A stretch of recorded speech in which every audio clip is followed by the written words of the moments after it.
Good morning, everyone. If I could ask you to take your seats, we'll get started.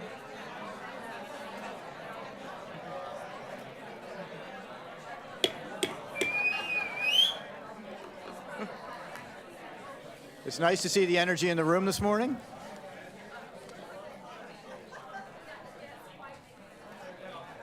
Good morning, everybody. It's February 13th, 2025. I'm going to call the business meeting of the Governing Board of the South Florida Water Management District to order.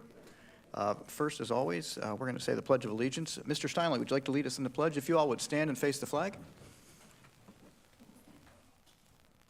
Pledge of allegiance to the flag of the United States of America and to the republic for which it stands, one nation, under God, indivisible, with liberty and justice for all.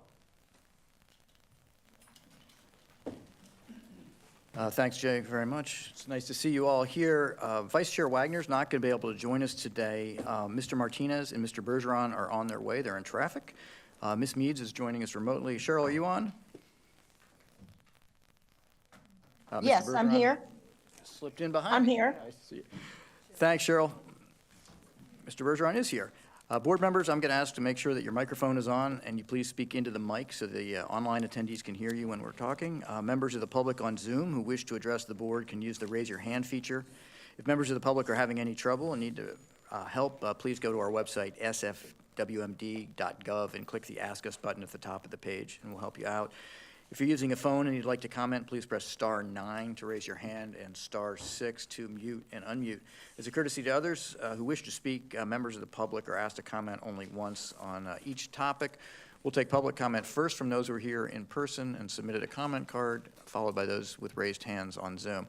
Now we're going to go to employee recognitions. We have 2 months of employee recognition, so we'll all go down to the well, please. Thank you, Mr. Chair. All right.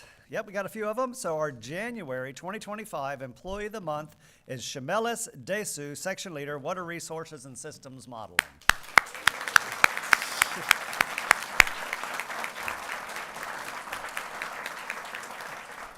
So as we all know, modeling is really a cornerstone of what we do at the South Florida Water Management District. But Shamelis undertook an incredible effort to update our regional simulation model for our northern watersheds in order for us this year to do our watershed protection update. So these are the models that simulate water movement in St. Lucie Estuary, Lake Okeechobee watershed, and the Caloosahatchee Estuary. So the difference, so we've had this model, but the difference that Shamelis undertook was inserting all of our dispersed water management projects into that model. So we had more accurate water modeling. And guess what? There are 29 of them in those 3 watersheds, and they're all different. Every single one of them is different. And so to incorporate them into the model, he worked with the project managers to understand all the details of how the water flowed, when it seeps, the seepage, all those types of things that he could get into the model for all 29 of them. It took a lot of effort, but now we have this new model. We have a model that can help us do our planning. It can help us do our water, all kinds of plans, right? Because it's once you have it, you have it.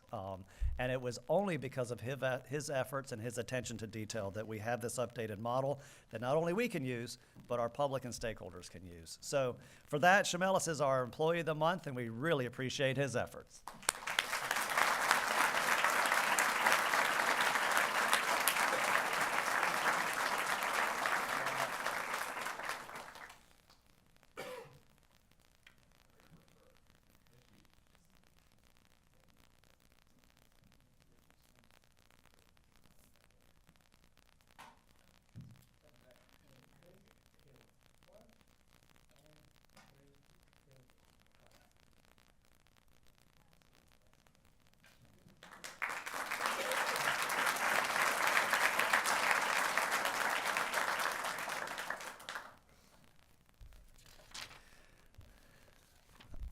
All right.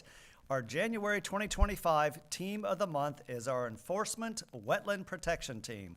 That is Allison Brown, Patricia Guzman, Mary Hall, Emily Johnson, Benny Ortiz, Julie Russell, Caleb Siggins, Daryl Stoddard, Gregory Vasquez, and LaShonda Wilson.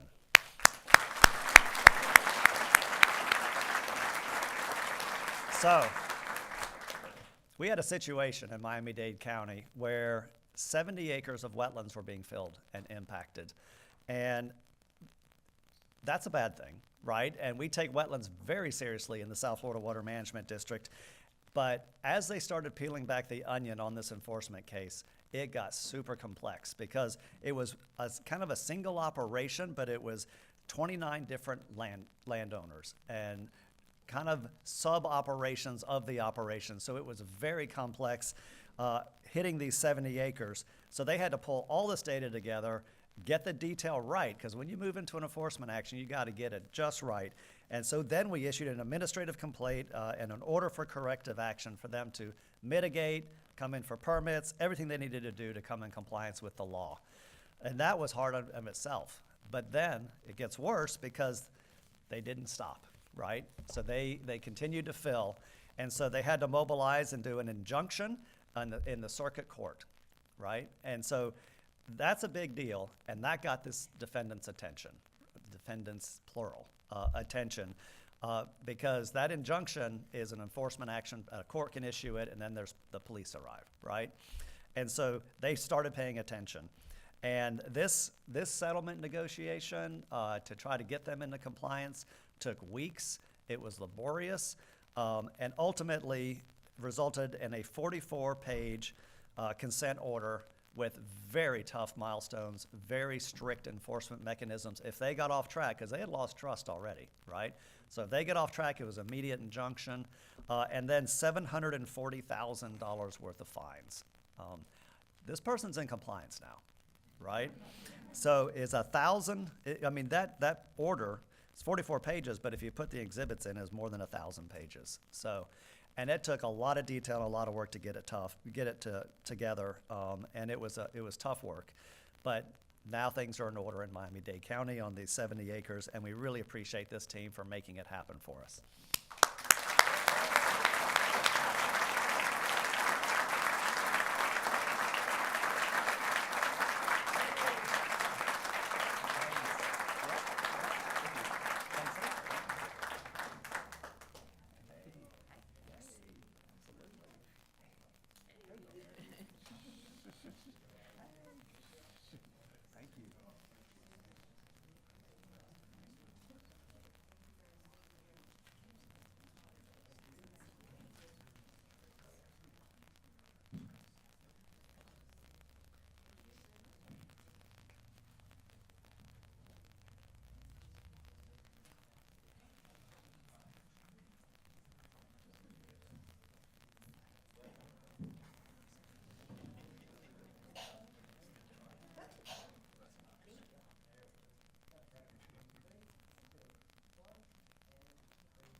All right. Our February 2025 Employee of the Month is Yanea Herrera Osario, also known as Yenny.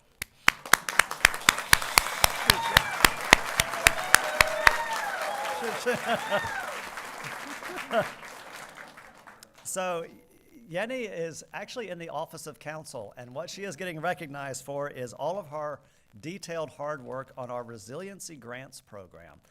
And the Resiliency program, as you know, has taken off, and part of that taking off is pursuing state and federal dollars.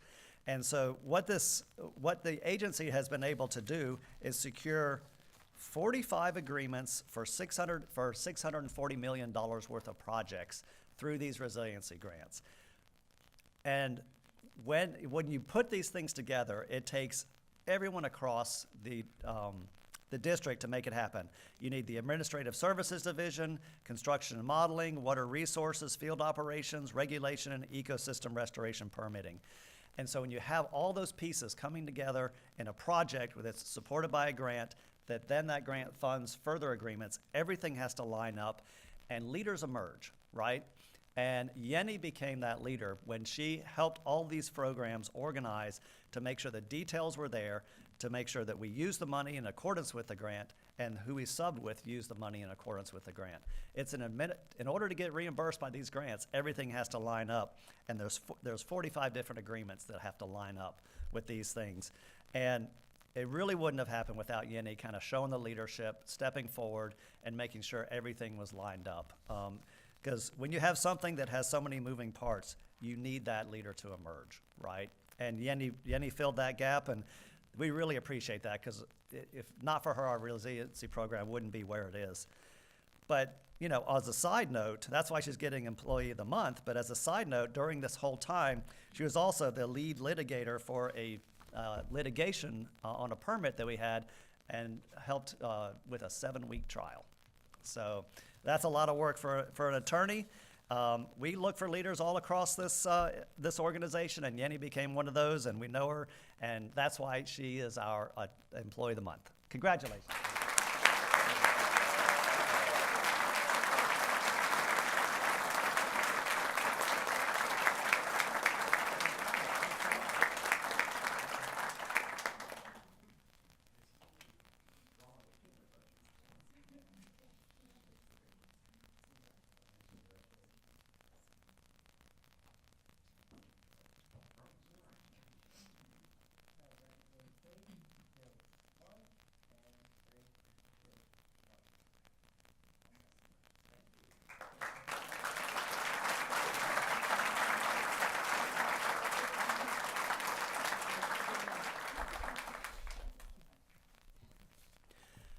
Our February 2025 Team of the Month, you may have heard of this project. It's the Western Everglades Restoration Project that consists of Larry Brion, Michael Cheek, Eric Klein, Nancy Demonstranti, Lynn Fernandez, Marissa Hodap, Jody Hutchins, Nanad Ari Cannon, Holly Jarvinen, Amanda Kahn, Julianne LaRock, Wayne Lewis, John Madden, Amanda McKenzie, Alexa Minash, Savannah Middlebush, Shashi Nair,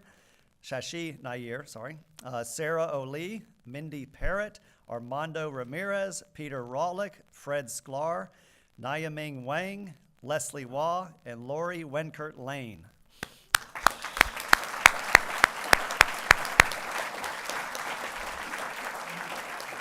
This is a big team, because it was a big planning effort, but it started in 2016 and kind of ticked along. It was very difficult. It's a difficult planning project because you have 2 tribes, a national, Big Cypress Preserve, national lands, and then a lot of legacy landowners around in the basin as well. So it took a lot of coordination, and as this board knows very well, it had some bumpy parts, and that's putting it mildly. But this district doesn't buckle under bumpy parts, right? We try to figure out a solution. And it was really this team that put their heads down, rolled up their sleeves, and figured out how to get the right project in place that worked with all the stakeholders, that had the right modeling and the right support to get authorized by Congress. And that's a lot of detail. That's cost estimates, that's design, that's engineering, that's working with stakeholders primarily in this one. And this team really just spearheaded that. And over the last year in 2024, it was days and days of work, nights of work, weekends of work to try to get this thing ready for Congress. And by golly, it got approved. It got authorized in 2024. And if you had asked us in 2023 whether it was going to get authorized, you would have said no, right? But it's because of this team, and I do think that from the bottom of my heart, that it did get authorized in 2024. And so I want to thank them for their service, and congratulations for being Team of the Month.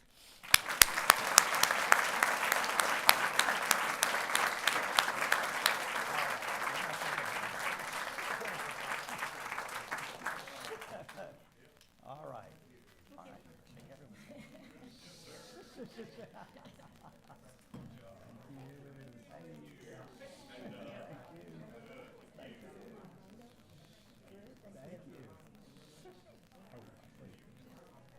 Thanks so much. Thanks. Hey. Thanks. Yeah, you did it. Got this thing done. How about that? morning. Good to see you. Unbelievable. Not over yet. It's really just beginning.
Hi, thank you. I'm like, who can I give one to? Armando, thank you. There you go. Thank you.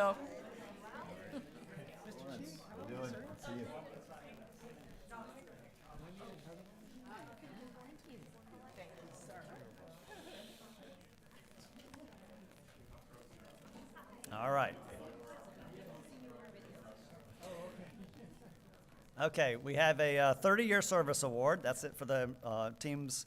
So now we have a 30-year service award, and that is Benjamin Boland. He's a senior scientist in our Field Operations Center. Ben came to us 30 years ago in 1995 and jumped right into water quality sampling. And he sampled everywhere around the Water Management District, the northern watersheds, the southern Everglades, everywhere, and he did it for 18 years. He knows how to collect samples and how to get that data in the field. And he did that for 18 years, going through the swamps in airboats and outboard boats and swamp buggies and everything out there in the field, getting the samples, making sure they were collected correctly. And then after those 18 years, he realized that we hadn't actually invented air conditioning. And so he decided that he was going to move into the laboratory, where he put his skills to work in the laboratory because he knows the field, right? He knows the field. And so he went into the sample login unit, which is basically the interface between getting those field samples and getting them into the lab, making sure all the QA is correct, all the documentation is there, all kinds of different samples, soil, water, you name it. He's there making sure that it gets into the lab. He's a problem solver because it doesn't always come in, with all the things you need. So he was able to solve the problems, make sure that the QA was there. And we've talked about how important QA is because when you don't have it, things really fall apart. So he was there to make sure that worked, and he did such a good job that he was promoted into client services, right, where he worked with the project managers, making sure that the design was right, the sampling was right, everything was coordinated, not only with our lab, but with external labs, other ones that we contract out. So he became that customer-client interface. Again, showed his problem-solving skills, made sure all the data was there, everything went according to plan. And when we do science, we do it right here. I mean, you don't ever hear where we mess that up, right? And that's because of folks like Ben. Eventually, so he did that so well, and he had such good attention to detail that they said, hey, Ben, why don't you also do some budget work for us? And Ben was like, budget? Gross. But no, he jumped into it because that's Ben. And we care about efficiency. We care about stretching the dollar. And so he was able to help plan budget, help manage budget to make sure that we were able to get the job done with the budget we had, look for those efficiencies as our workload grew, and really became not only sort of a interface with the client, but also just a manager of the budget within the lab. And then he was recently, in 2024, promoted to the senior environmental scientist, where now he's leading a team, training everybody, making sure they have his same work ethic. It's been a great 30 years. From his beginning, he's created the data, that we still use today and we will use way into the future. So Ben, thank you for your service over those 30 years.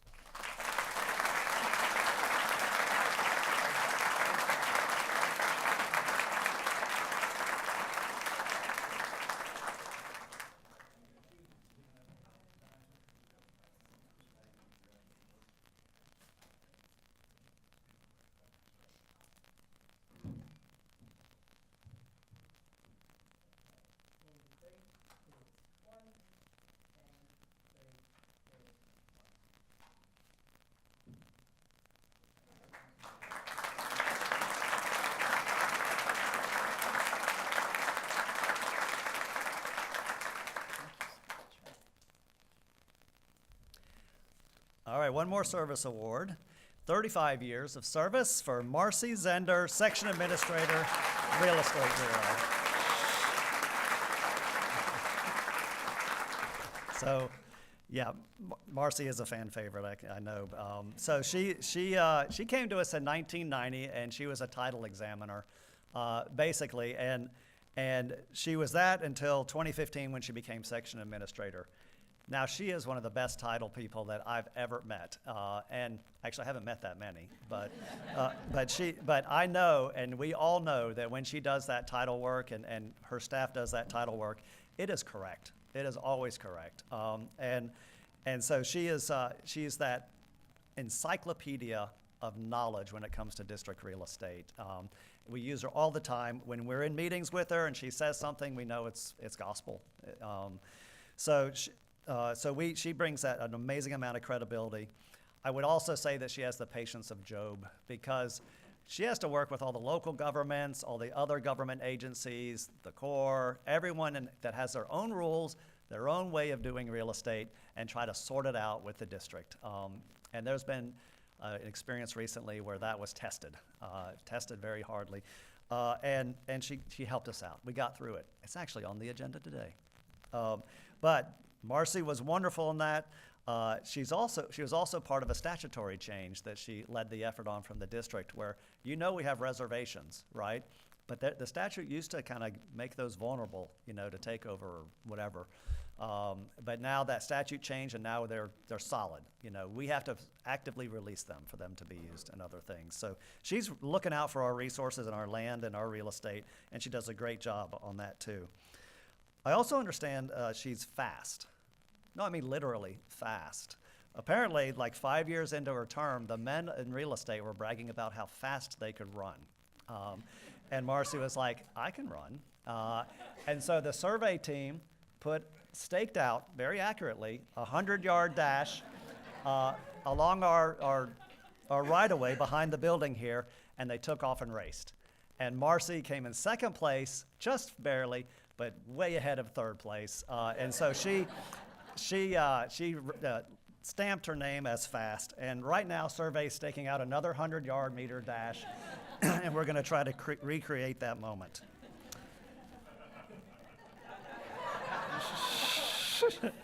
So, also, she is a mother of 2, grandmother of 4. That sounds like a wonderful setup.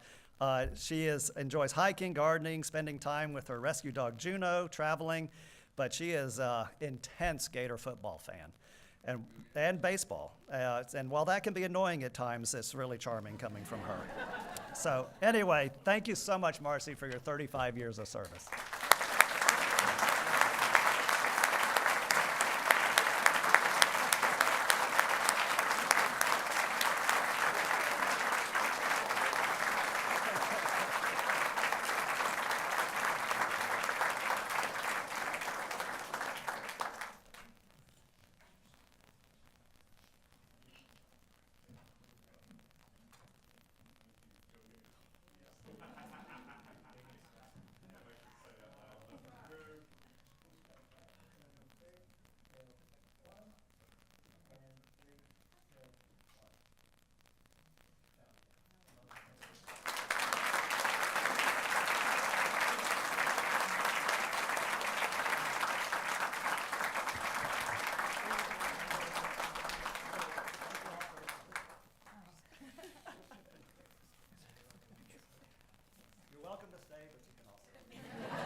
Well, thank you so much for doing that, Drew.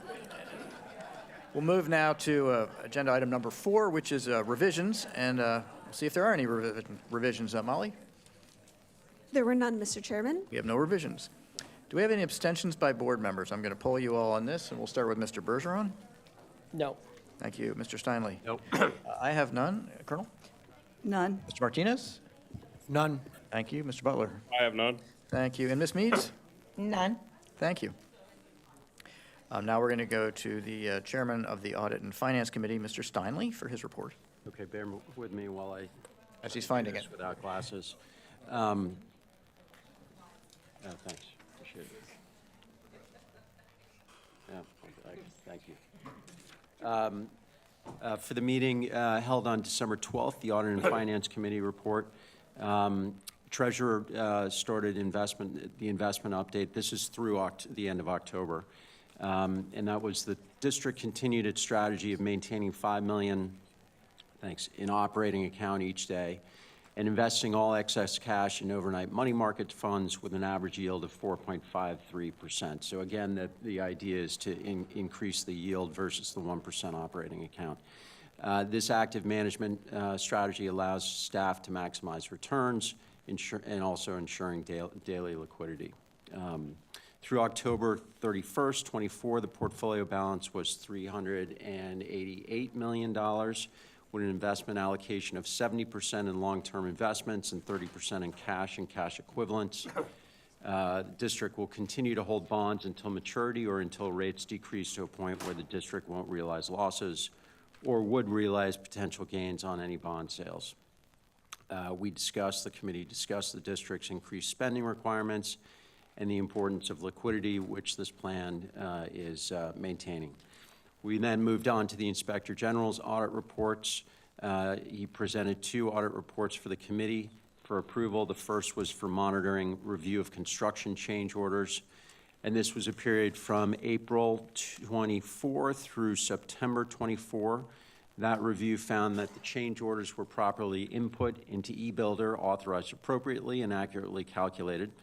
Change order average percentage was calculated at 24.5% with all the contracts considered, and 4.5% with 3 outlier contracts excluded. So this was within the industry standard range of approximately 8 to 14%, actually lower than it when excluding outliers. The 3 outliers were a result of significant changes in the scope of work. The second audit report was the audit of Department of Motor Vehicle file security. The objective was to determine whether district internal controls related to employee driver's license information received from the DMV were adequate to ensure that the DMV records were protected from unauthorized use. And that audit found that overall adequate internal controls were in place to protect DMV personal data. Lastly, Mr. Behrens presented the proposed audit plan for fiscal year 24-25 and the long-term audit plan for fiscal years 26 through 30. The committee approved both audit plans, and that adjourned the meeting. That's it, Mr. Chair. Thank you, Chair Stanley. Does anyone have any questions or comments? Thanks. Hearing none.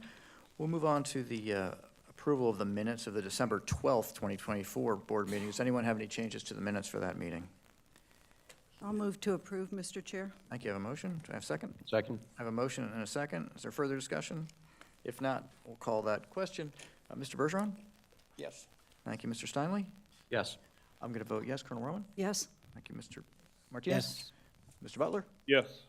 Ms. Meads? Yes. Thanks. That passes unanimously. We'll move now to the Executive Director report with Mr. Bartlett. Thank you, Mr. Chair. First thing I'd like to do today is address the Southland Reservoir proposal.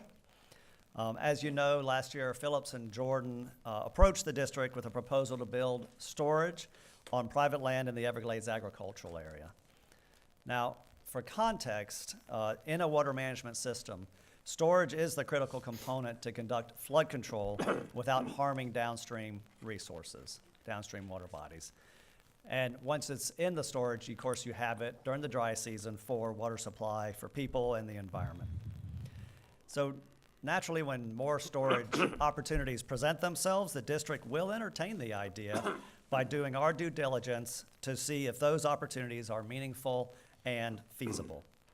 In this case, the district is interested in more storage and more treatment in this area to help manage lake levels, help control harmful estuary discharge, and send more water south. However, we cannot just jump into a proposal.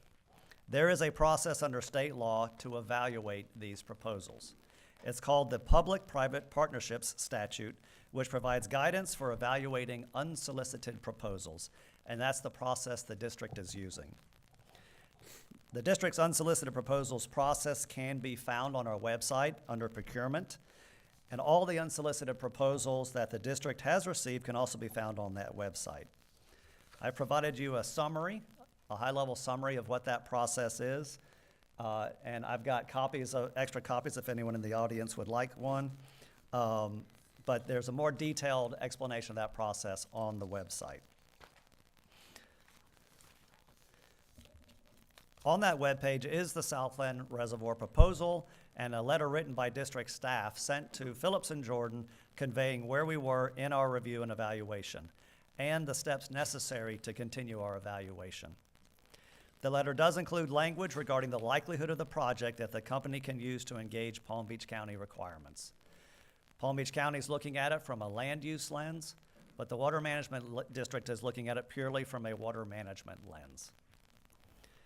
Now, while we have not conducted our full review, we do know that through our own experience that with the right engineering and configuration, storage and treatment can be accomplished in the area that will improve our operations for the benefit of the environment and people.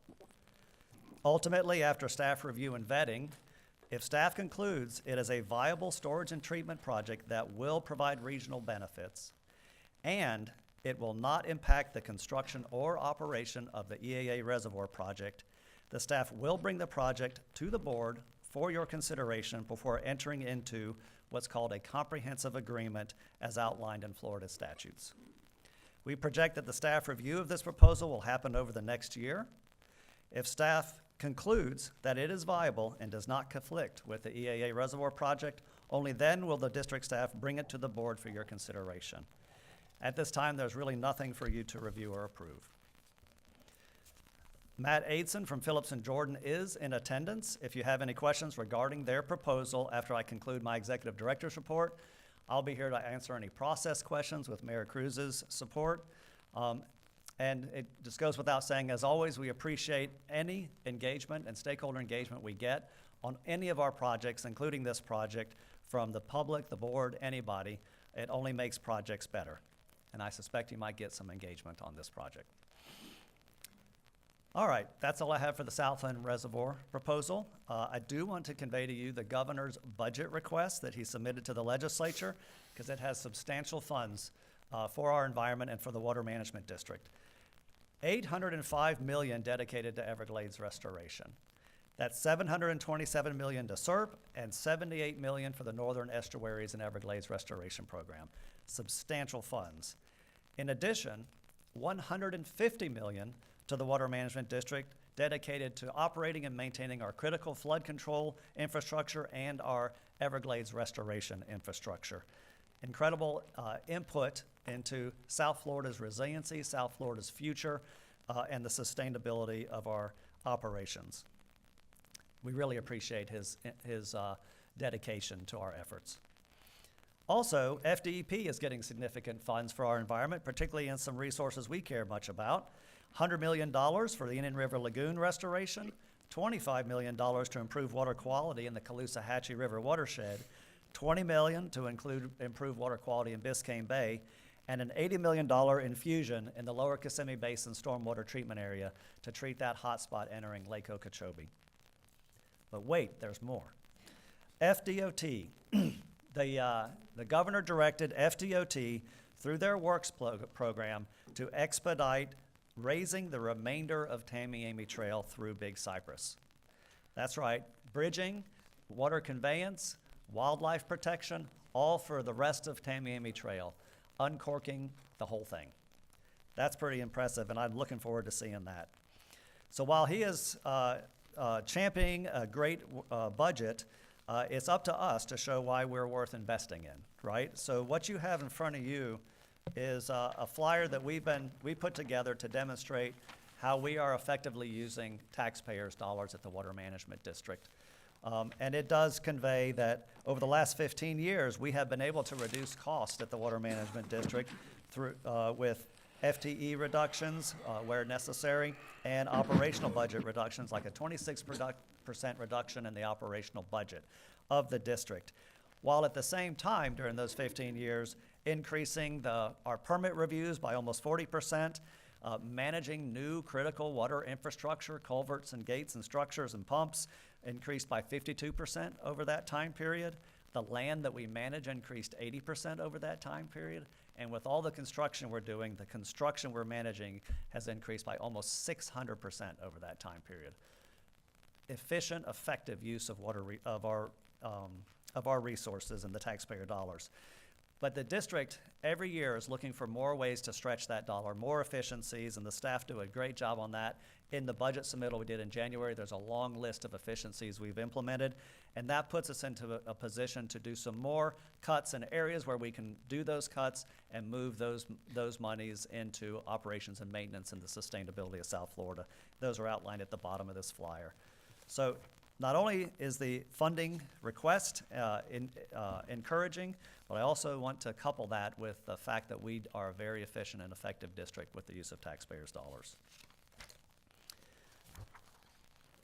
All right, so as I conclude, I want to say congratulations to our Swamp Queen, Charlotte Roman, who was crowned at the Everglades Coalition Conference. A very well-deserved honor for Charlotte, Swamp Queen.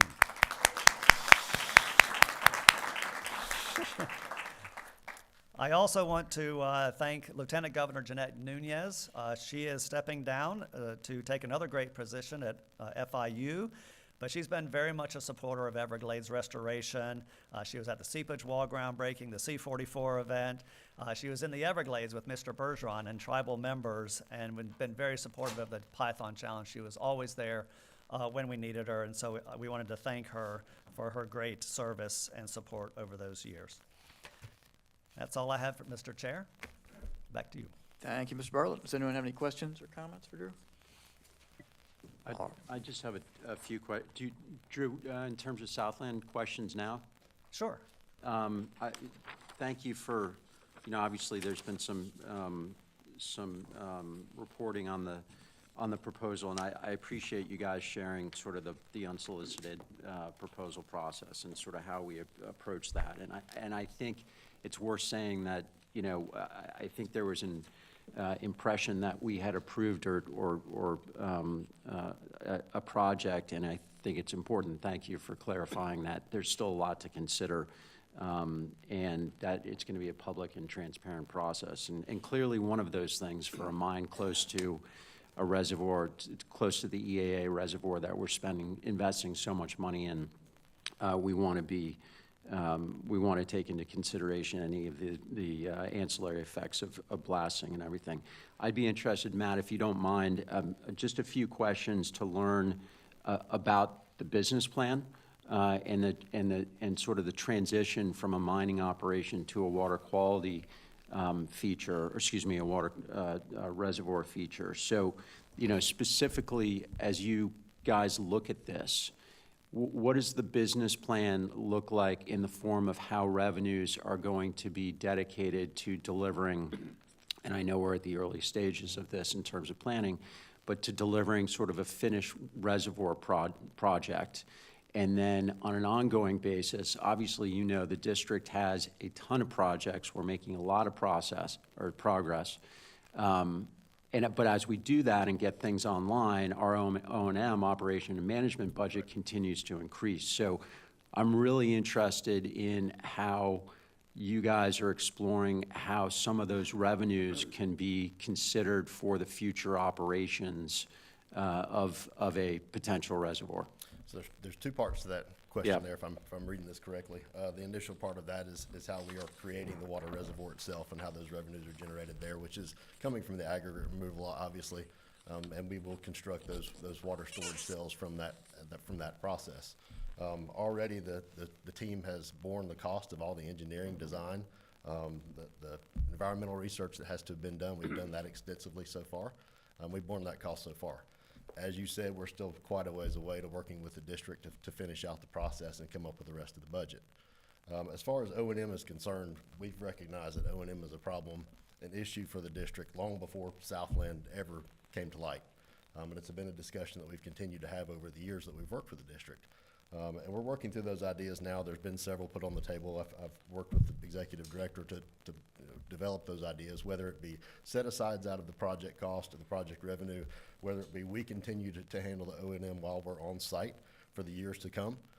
And that's the case, 5, 10, 20-plus years for handling that O&M. But those are all still details that we're working out, not just for this project, but for other projects. We're doing the same thing north of the lake. There's a 7-year process there. We're handling 5 of 7 years of successful operation, so the district gets the keys to the project in the end. Okay. And in terms of, I'm sorry, Jake. Yeah. Can we get your name? Matt Edson, Phillips and Jordan. there's been a little discussion of sort of a water quality component that could potentially be considered in the plan too. Is that still the direction you guys are considering? It's still a consideration right now. We're still vetting that through the district, obviously. Right now, initially, we're trying to create as much storage as we can in the next 5 years. We understand that STA 5.6 is in need of the water to transfer to the other side because it does experience dry out. Our initial efforts will be to give that first 20,000 acre feet in under 5 years, and that will immediately start to feed the offsets for STA 5.6. As we work through this process and continue with the district, we'll consider looking at future technology. Okay. Yeah, listen, I'm interested in staying,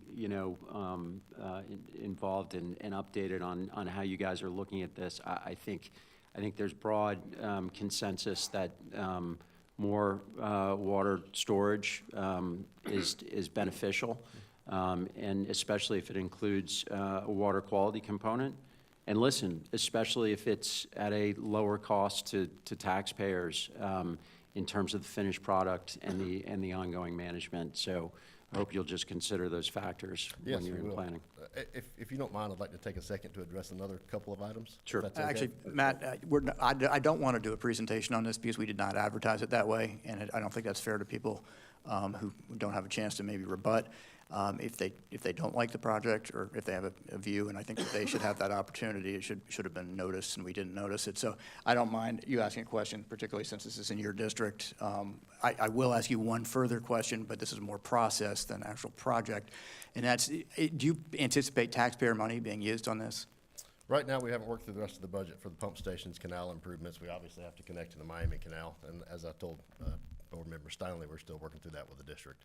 Are you looking for an appropriation this year? No. Okay, thanks. So anyone else, question on process?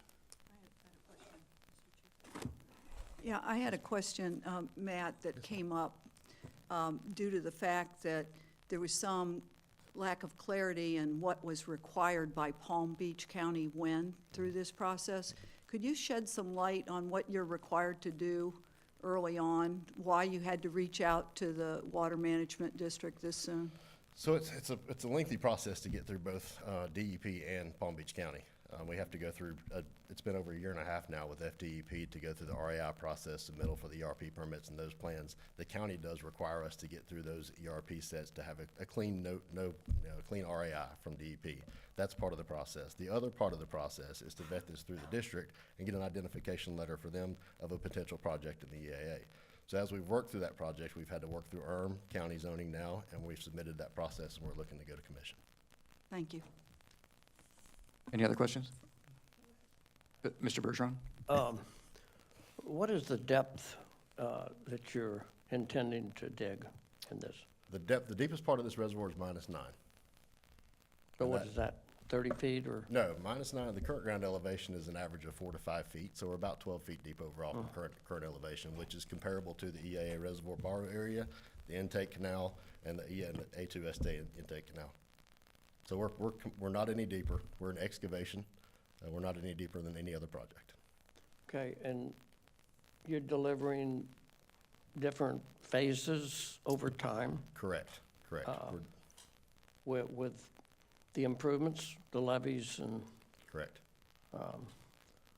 Seepage spreaders and all of the different components of storing water. So we enlisted the same team that was on the design team for the EAA reservoir, and most of those were from the A2 STA as well. All of those subcontractors participated in that, so we enlisted that team on purpose to make sure that we didn't affect the other surrounding projects. Ours also includes a seepage barrier, seepage canals, and it does deliver in cell phases. So your storage capacity, I guess, is from the water table to whatever level you're gonna store above 4 feet, the water level? 4 feet. So we're an average of 12 to 13 feet depth across the entire STA. So we're about 8 feet to 9 feet below the water table and only 4 feet above. We're not a high hazard reservoir, we're a low hazard reservoir. So what will be the depth of the storage above the average water level? Average water table will be 4 feet of storage above the average water 4 table. foot. Yes. Okay. Thanks, Matt. Thank you. If there's no more questions for Mr. Bartlett, we'll move now to public comment. Molly, I'll let you take over. Thank you, Mr. Chairman. We'll hear first from Kelly Ralston, followed by Newton Cook.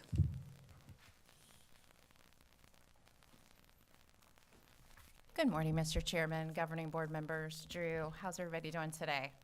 So I'm Kelly Ralston, representing Bonefish and Tarpon Trust, and I appreciate the opportunity to kind of give some insight as to why BTT is so invested in Everglades restoration. The connectivity of healthy landscapes to healthy coastal and offshore habitat and water quality really drives healthy aquatic ecosystems and fish stocks. Given BTT's focus on sustainable and abundant bonefish, tarpon, and permit, and their prevalence in South Florida, Everglades restoration was and is an extremely high priority for our organization. We've been actively engaged in the process over the years, particularly in supporting the planning, funding, and construction of the EAA reservoir. We recognize the importance of the comprehensive Everglades restoration plan, but also recognize that SERP is not the complete solution.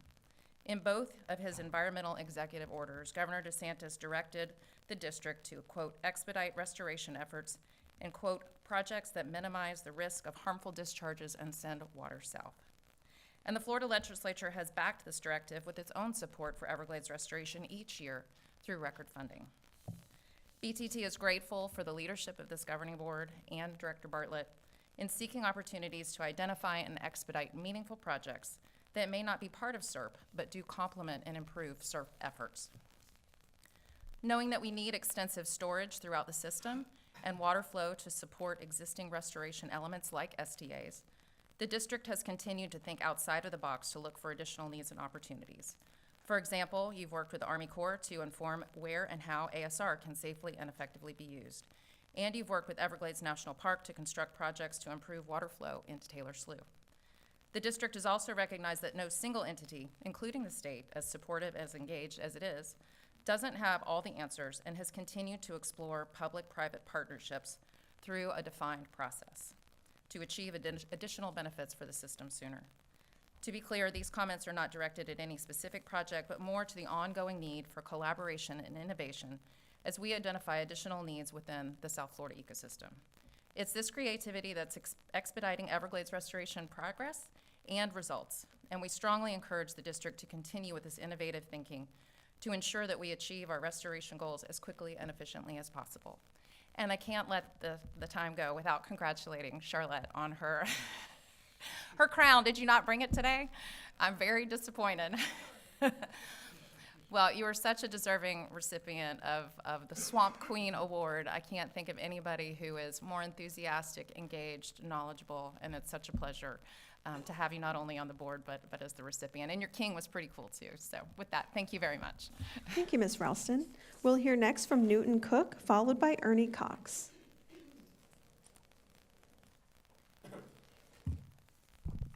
Thank you very much. Newton Cook, United Waterfowlers of Florida.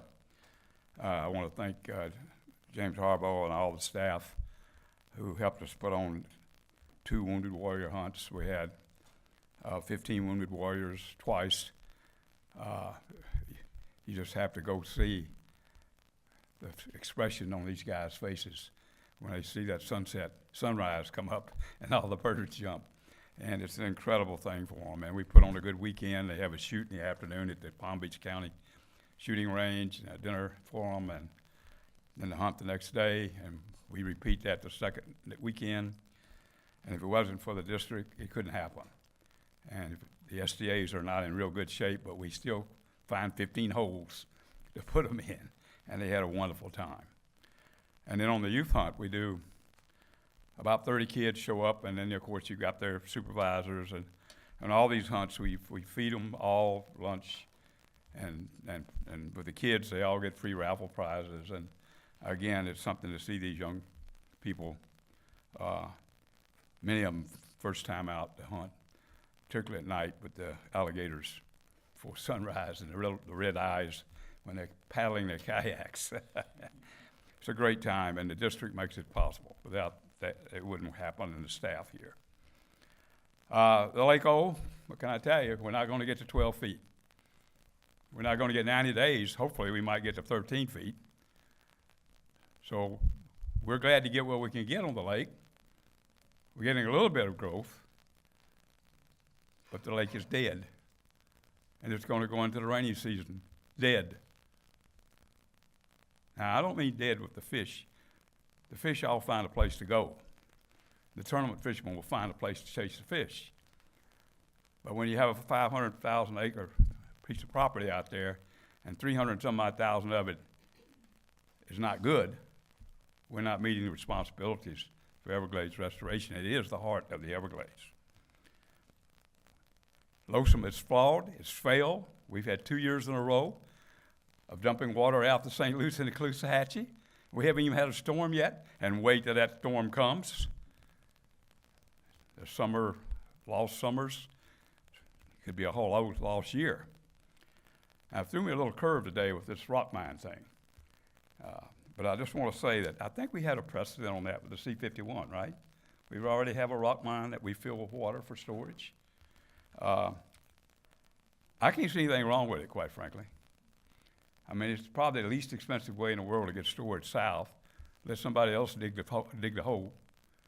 And I can't see any reason to oppose it. And I appreciate the district making their comments. Thank you.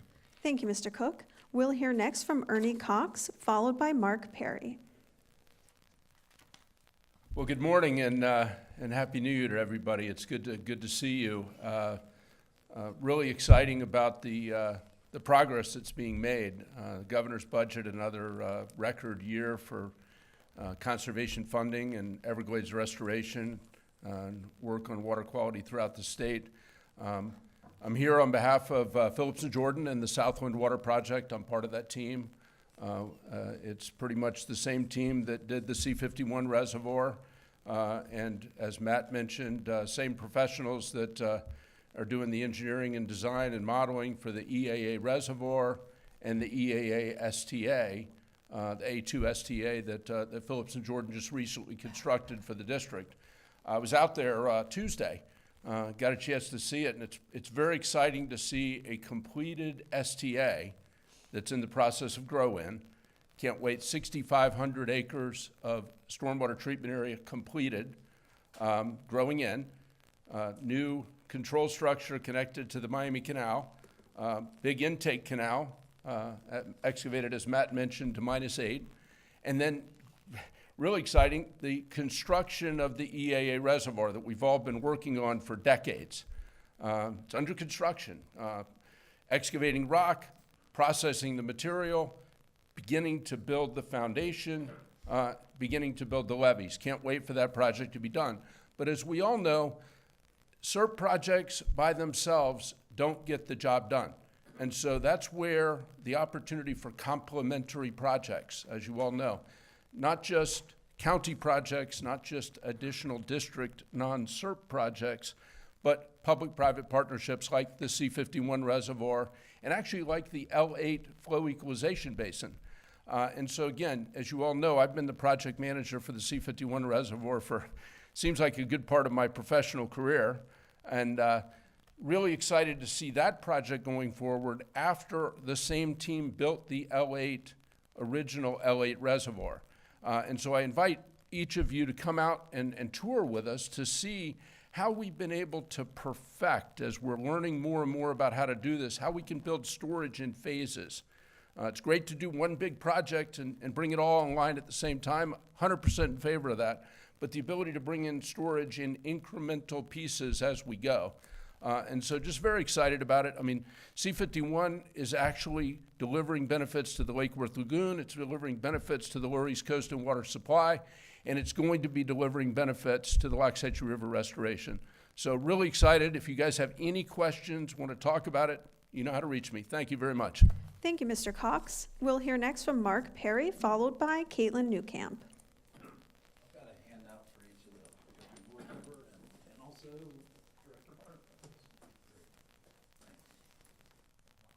Morning, Governing Board. Mark Perry, Florida Oceanographic.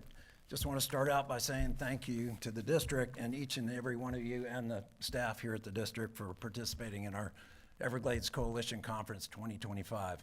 It was magnificent, and of course we crowned a queen and king of the swamp, but we had over 460 participants, 43 different panelists, 10 great panels, keynote speakers, and involvement of the tribes, which was really, really good to see over this recent year. Want to talk about LOSUM. We got into, after 15 years, a new schedule of lake, as you know, last August, but right away in December, we had to go into Lake Okeechobee recovery operations. That meant to discharge water out of the lake to recover the lake. We're all about the health of the lake. Has been mentioned about losing the SAV. So we're taking the water to the estuaries, but we're not sending enough maximum water to the south. We really need to maximize our flows to the south from the lake in order to get down. Right now, we're supplying a lot of water supply to the EAA through those 3 outlets south by the district, but we need to maximize more flow to the south to alleviate those flows to the estuaries right now during the dry season, and especially since the Everglades needs it during the dry season. What I gave you here is South Florida in Peril. This is a collection by the 62nd Congress back in 1911 in the Senate, required the government printing office to put together all the reports, statements, papers, and everything to do with Florida's Everglades, both U.S. and federal, and then the reclamation of the Everglades. This is really a fabulous history of the government documents of how we got there. There are 2 maps in there, one in the front cover of the 1856 map, military map. This shows the Everglades the way it was back in 1856. And then on the back cover is the drainage map, the Everglades drainage map, district map that was back in 1907, I'm sorry. So we've had a long history of kind of, getting, draining and filling in the Everglades with different uses, particularly agriculture, and working with that agriculture. Now is the time we need to send that water south.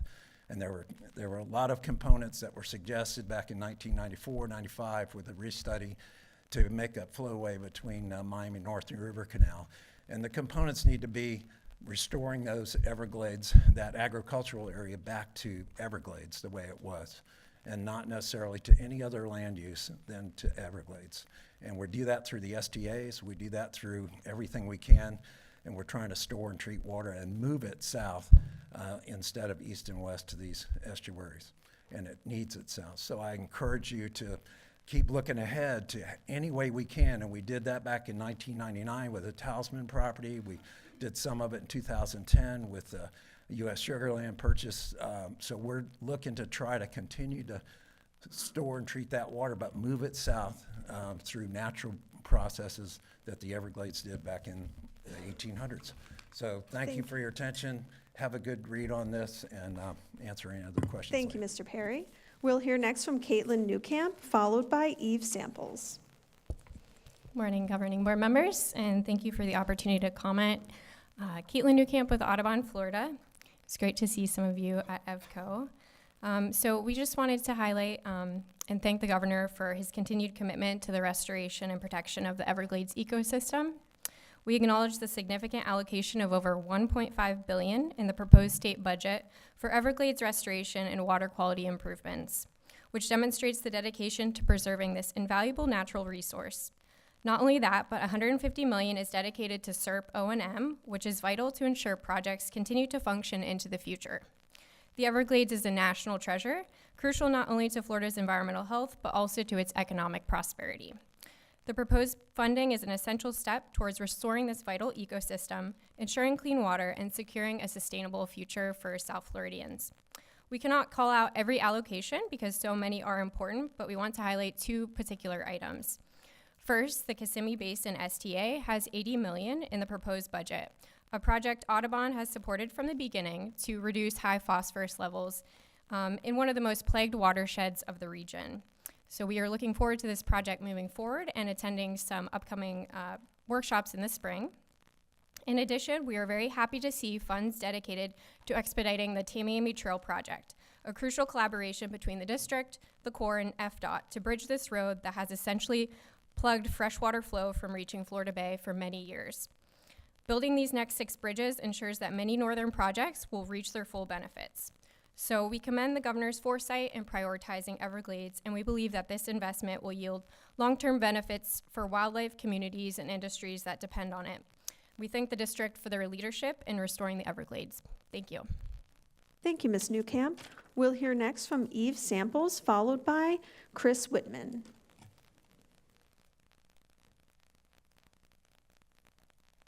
Good morning, Chairman Goss, Governing Board members, Director Bartlett. I'm Eve Samples, Executive Director at Friends of the Everglades. We were founded by Marjorie Stoneman Douglas in 1969. And since Marjorie's founding, we've had a deep commitment to water quality because there is no Everglades restoration without water quality. I'm here today to talk about the Southland Rock Mine and the lack of water quality and also the process by which this has been brought forward. This has been discussed behind the scenes for more than a year without due public input. So almost 6 years ago, most of you were appointed to this governing board because something did not smell right in the Everglades agricultural area. Back then, it was the midnight land leases that Florida Crystals tried to push through in a shadowy maneuver conducted outside the public eye. Your predecessors were ousted, and you all joined the governing board, sending a signal to the sugar industry that they don't call the shots on land owned by taxpayers needed for restoration. Now, something else is rotten in the EAA, the Southland Rock Mine. This proposal to extract limestone from about 8,600 acres south of Lake Okeechobee has been advanced in a manner that has shut out the public. On Christmas Eve, the Southland applicant sent a letter to your executive director seeking a, quote, letter of project identification needed to advance the application with Palm Beach County. 7 days later, on New Year's Eve, Mr. Bartlett responded on behalf of the district. His response was issued without public discussion during the peak of holiday season. When something stinks, it's not always possible to eliminate the source of the rot, but airing things out certainly helps. Today, we ask you to air this out. Have a public discussion about the massive rock mine proposal and the alarming impacts it would have on Everglades restoration. We're glad to hear it brought to light today, although it was not noticed, as Chairman Goss mentioned, and we hope that there's a more robust public discussion. Last week, the Everglades Coalition, which represents about 60 Everglades organizations, sent a letter to Director Bartlett, copying you all, asking for a public discussion to ensure transparency and allow for adequate stakeholder input. We are awaiting a response. You all are astute observers of Everglades restoration. You know that what happens in the EAA will determine the survival of the Everglades. It's the single greatest factor in the success of Everglades restoration. The future use of these 400,000 or so acres that are currently in sugarcane cultivation will dictate our success or our failure. It's the missing link of the river of grass. Will this land be mined piecemeal? Will the sugar industry be granted favors and approvals to maximize their already handsome profits? Will taxpayers be asked to foot the bill yet again? The sugarcane industry has already cost South Florida taxpayers well over $2 billion in pollution cleanup costs. Or will this land be used for true restoration to safeguard our health, our economy, and access to clean water in South Florida? That's certainly our preference. Thank you. Thank you, Ms. Samples. We'll hear next from Chris Whitman, followed by Alex Larson.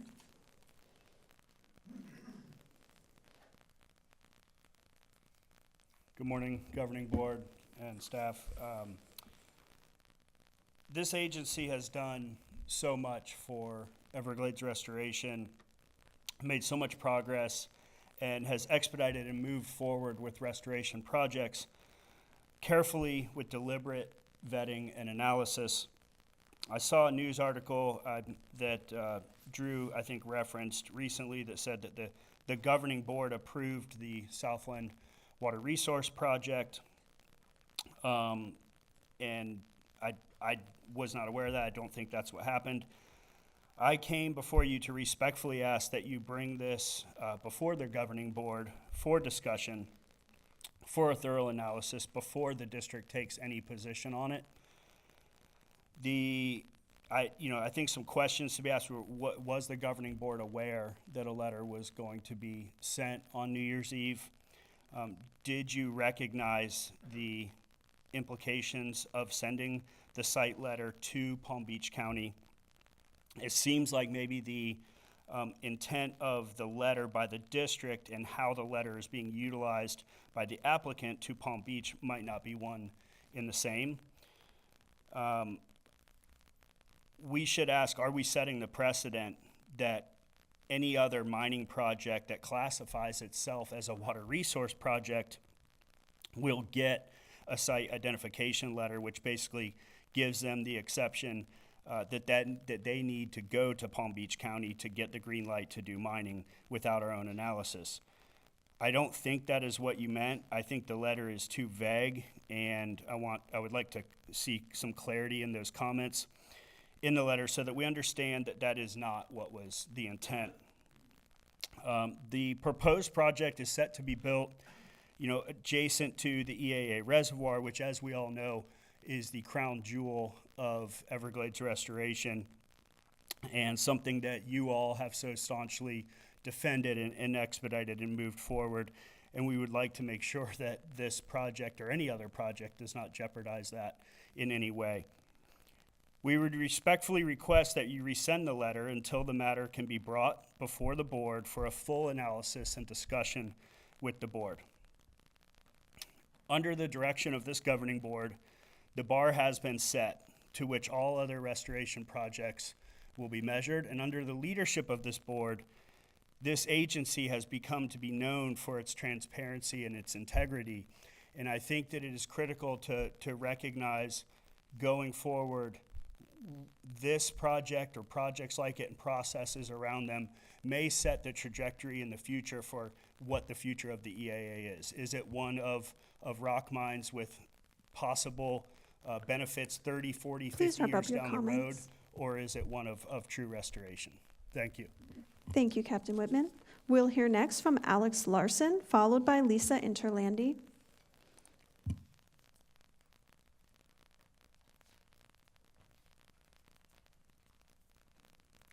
I don't even want to come here. I stopped for a while. My husband passed away. But I was called out to come here today because I am an unpaid lobbyist. I fight for everybody, and I don't get paid. And I remember when we were doing the Palm Beach aggregates, paying $200 million for a hole in the ground. And that day, an acre foot of water in Colorado was $100, and an acre foot here was $5,500. I thought Colorado has some really good water because they had Coors beer. I know, when I hear public-private partnership, public is us, the taxpayers. Private is the guy who's got his hand out for $200 million at a pop. Because that's what I see, and I get phone calls. Some of you know me, some of you don't, but I'm telling you, I get phone calls from 10:30 at night, 1:30 in the morning. I'm tired, because I've been in meetings for the last 3 days. I was at the county, I was somewhere else, and then I'm here today. And I just die because ASR doesn't work. It didn't work 20 years ago. They stood up here and said, it doesn't work. We're going to try it again. We'll waste some more money. When you shoot water down into the ground and pull it back out, it isn't clean. I can show you some dishwater that will not back up when you pour more water into it. It doesn't separate like Moses in the desert. There's so many things wrong with our thought processes, and we do need great science, and we need a lot of great things here in Florida because the rock mining thing really stinks. We're at Limburger, we're now at Stilton. It stinks. It does not pass the smell test, and I don't know what to do about it because I'm not the queen of rock mining. I'm not the queen of anything, but I know rock mining is not good for us. I know benzene gets in the water. I know they got blasting permits over right west of me till 2034. The cows run like gazelles. I've never seen anything like it. It's amazing. And I hope you guys as a board will step back and hold everybody at bay. Because I've watched up here, there was a guy up here who said the reason we have shortages in water is women with long hair. The guy was bald. You know, I've seen so much here at this district. My memory, and it's stuck in my memory, commissioners. I'm telling you, it's a Rolodex up there that just won't stop. And this is something that needs to stop. We need to step back and look at Everglades restoration. Because in the old days, the 1911, that's what it was like. It was like a hand. And there were tributaries that went down, and we closed them off. The Kissimmee for Disney, we shut it off. We had to redo it. Why do we have to make mistakes and redo it again? Let's not make mistakes and do it right the first time, because that's where I'm from. If I would have got fired from my job if I kept screwing up. So here we are. Please, please look at these rock mining operations. They are not good for us. And Lake Okeechobee has 9 feet of silt in it as of 2004. They said it out there. So how many feet is really in Lake Okeechobee? Please wrap up your Thank comments. you. Thank you, Ms. Larson. We'll hear next from Lisa Interlandi, followed by Nyla Pipes on Zoom. Can I bring you guys something?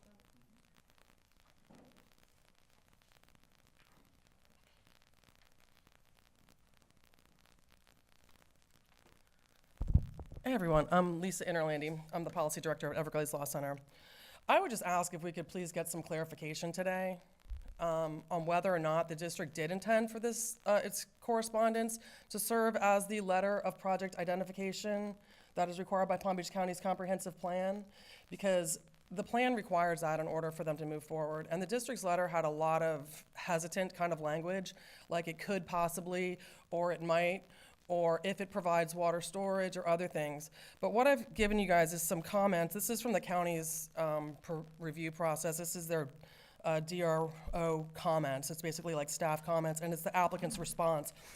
And you can see in the lower paragraph that I highlighted for you where they are characterizing this letter as your correspondence, as the letter that they need right now to get their approval from Palm Beach County. So if you guys don't clarify whether or not you intended to identify this project as a viable water resource project, it is very likely that this project could get its approval from Palm Beach County and be already mining before a year from now that you guys actually determine whether or not it's viable. Because they are characterizing this letter as the correspondence that is needed for them to move forward under Palm Beach County's plan. Palm Beach County's plan basically prohibits mining in the Everglades agricultural area. It only allows it for water resources and for public road building projects. And that has been tested legally, and Mr. Bergeron can tell you that. This project, okay, whether or not this project is viable, you guys have not determined yet. We just heard that today. Yet Palm Beach County is being told that you have determined that. So that is a problem. So that is why we're here today asking you. I understand the prepared comments, but I would ask you to please clarify yes or no. Did you intend to identify this as a viable water resource project? The county needs to know whether or not they should allow this project to move forward. The county, when they adopted this provision back in 2000, they did it to allow Everglades restoration, viable Everglades restoration projects to move forward. Okay? They didn't want to stop Everglades restoration, but they didn't want to allow commercial mining in the Everglades agricultural area. You know, I heard a comment that more storage is always beneficial. I disagree with that. More storage is beneficial if it doesn't harm the existing projects that we are spending billions of taxpayer dollars to promote. The other thing is that C-51, I support that project. It's doing a lot of good for Lake Worth Lagoon, and it will do good, hopefully, for Lox Etchee River in the future. It has not come without taxpayer expense. It has received almost $300 million in funding from the legislature in the last 4 years. Okay, these are projects that have to be vetted, and I'm just asking you to please do that, and please clarify today what is the status of this project. It's not fair to leave Please this in wrap Palm up Beach your County. comments. Palm Beach County will possibly approve this project, and they will be digging a hole before you guys determine whether or not it's viable. So please, if you could clarify today, we would appreciate it. Thank you, Ms. Interlandi. We'll hear next from Nyla Pipes, followed by Ben Olson. Ms. Pipes, please unmute your mic. Mic check. We hear you. Fantastic. Nyla Pipes, One Florida Foundation. I know that this was not on the agenda today, and I suspect that you guys did not necessarily want to spend as much time on it as we are. But since we have, I too would like to speak on the Southland project. I hear that we are in the process of vetting. I hear that this is a lot of upsetness for no reason at this point. And I know that that's going to be a controversial statement, but public-private partnerships have been an important part in complementing SERP for a very long time now. For decades, environmental groups have called for EAA farmers to store water on their own land. And now that they're attempting to do so, we have all of this uproar in advance of us even figuring out if it is a viable project or not.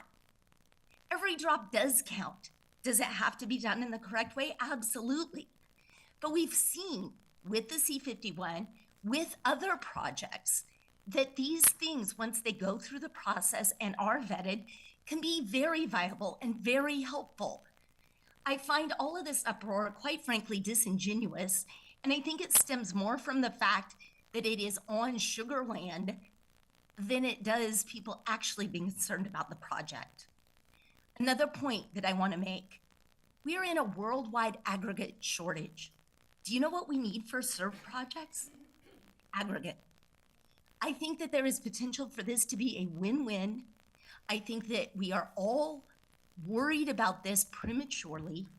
And I do think that the district is going to go through the right process to get it there. Or to say, yeah, you know what, this time, this place, it doesn't work. Either way, I do think that we need to dial back the uproar and work together. Thank you. Thank you, Ms. Pipes. We'll hear next from Ben Olson. Mr. Olson, please unmute your mic. Hi, good morning. Can you hear me okay? We hear you. All right, thank you. Well, as one of those legacy landowners, as Mr. Bartlett put it, I felt it was appropriate to speak up and call in recognition of the WERP team myself. And I too want to thank the WERP team. Throughout the past few years, water management staff have seemingly been the only government employees willing to listen to and engage with the landowners inside of the project footprint as a whole. And while we got off to a bit of a rocky start, your staff were the only agency employees to actually consider our positions in defense of the endangered animals that call our properties home. We reached out to federal agencies, other state agencies, nonprofits like Audubon Florida and Everglades Foundation. No one was really interested in the landowner perspective early on, even if that perspective was founded in both environmental protection and private property rights. So I really just wanted to call in to thank the WERP staff. I know they're busier than ever working with the Federal Canal Basin Water Quality Program staff to fix what the federal WERP design left out or got wrong, as well as expediting work on the Tamiami Trail, which is something I think everyone agrees is absolutely essential. I'm looking forward to working with staff personally. I know we should have a meeting on the books shortly to go over the new modeling south of Wingate Mill with myself and my neighbors. But there was one thing I wanted to point out, and that was the public-facing narrative of WERP currently. To be blunt, since its passing, nonprofits who lobbied so hard for WERP as it was designed have now started pushing this narrative that WERP restores panther and wood stork lands. They're raising funds on that narrative. I think it's imperative we all remind the public and nonprofits at large that what was federally authorized would have significantly damaged panther and wood stork lands, so much so that water management would not implement Region 2 of WERP plans for the feeder basins as they were designed. The project is the size of Rhode Island, and while Regions 1, 3, and 4 are seemingly solid, Region 2 certainly wasn't. The water management work team is absolutely deserving of Team of the Month because they recognize this and they're actively working to remedy it with us. But I believe it's crucial we acknowledge that this project needs a lot of work in Region 2 to make it viable. We're only going to get there through a transparent process, engaging the experts of their own land without closed door or off the book meetings. Water management staff have been the vanguards of this process, and I can't be more appreciative. Unfortunately, this process now includes ensuring the nonprofits don't raise funds off of a misguided narrative. They don't listen to the landowners, but they do listen to the agency. So your voices will once again have to be the vanguards in getting this project fixed and keeping the, to quote Miss Patty Powers, loud voices spreading misinformation, unquote, at bay. So again, I just want to thank you guys. As Ms. Reynolds said, this is just the beginning for WERP, and I look forward to fixing the authorized plan with you guys to ensure that it does actually restore panther and wood stork lands without flooding their already pristine habitat. Just this past week, we had dozens of wood storks in our pond right outside our house out there. It's a beautiful sight to see that I'm going to continue to fight for. Thank you very much. Thank you, Mr. Olson. Mr. Chairman, we have no additional general public comment. Thank you, Molly. Thank you all for your comments. Let's see, we'll go now to board comment. I think it's only appropriate that I let the Swamp Queen start if she wants to. Well, that's a first that I get to go the first speaker. Thank you so much, Mr. Chair. Quite an honor. You're probably wondering why I brought this cake in today. That's at least what Charlie was asking. Well, Ben was kind of chuckling over there because he knew it wasn't going to be a cake this time. So I wanted to share this valuable crown that I received that was created by Michelle Arquette Palermo from the Conservancy of Southwest Florida. And as you can tell, this crown is very swampy. And at the front of the crown for the embellishment is the vertebrae of a python that was captured in Southwest Florida. So how appropriate. So as you can imagine, I was thrilled to be surprised at the EVCO conference with this Swamp Queen stuff and honored to share the throne with the Swamp King, Dr. Paul Gray. I mean, who doesn't want a Swamp King like that? I mean, talk about an awesome guy. So I'm going to don my crown so that you can see it in full splendor. And thank you for the honor. And I didn't want to go without giving a nod to Alligator Ron. So in my new placard, I have little Alligator Ron chilling in the swamp with the Swamp Queen for 2020-25. So thank you so much, everyone, for the recognition. And it was so much fun, and I'll just put my little placard right there so that you know that this is my new era, which is the Swamp Queen. I don't know if it's a lower rung or a higher rung, but thank you, Drew, for the shout out, and thank you all for that. All right, I have several things here. I think I have already started with the EVCO comments. What a great conference. I spent 3 days with the conference and all the people that I had a chance to have conversations with. And I got to tell you that that was some of the greatest dialogue that I've really experienced at the conference. And I've been going since I've been on the board for 6 years and having those conversations. But the Indigenous Knowledge Panel was very, very enlightening. And I thought the other panel that talked about Beyond SERP in the next 40 years was also really valuable, along with all of the panels. Everything was great. So hats off to co-chairs Mark Perry and Kelly Cox. I know it's a lot of work, but it was really, really a wonderful conference, the first one on tribal land. So I really appreciated that. Also, I visited the C-43 Water Quality Treatment and Testing Project at the BOMA site. And governing board members, if you haven't had a chance to see what we have done as a district with the BOMA site, I strongly recommend it. We've done several things that I thought were really positive. First of all, the cells that are there for the science, it's going to be a test cell study to remove nitrogen, to look at ways to remove nitrogen from the water. And it's cutting-edge science, and I want to thank Cassandra Armstrong for talking me through the weeds, as she likes to say. It was great stuff, and on the day that I visited, the project was being turned over. And so there were a lot of people on site that were looking at the project, and I just was so impressed with what we have done there, because we partnered with another project right on site, which is the BOMA Flow Equalization Basin. So we looked for an opportunity as the district to say, how can we use this site?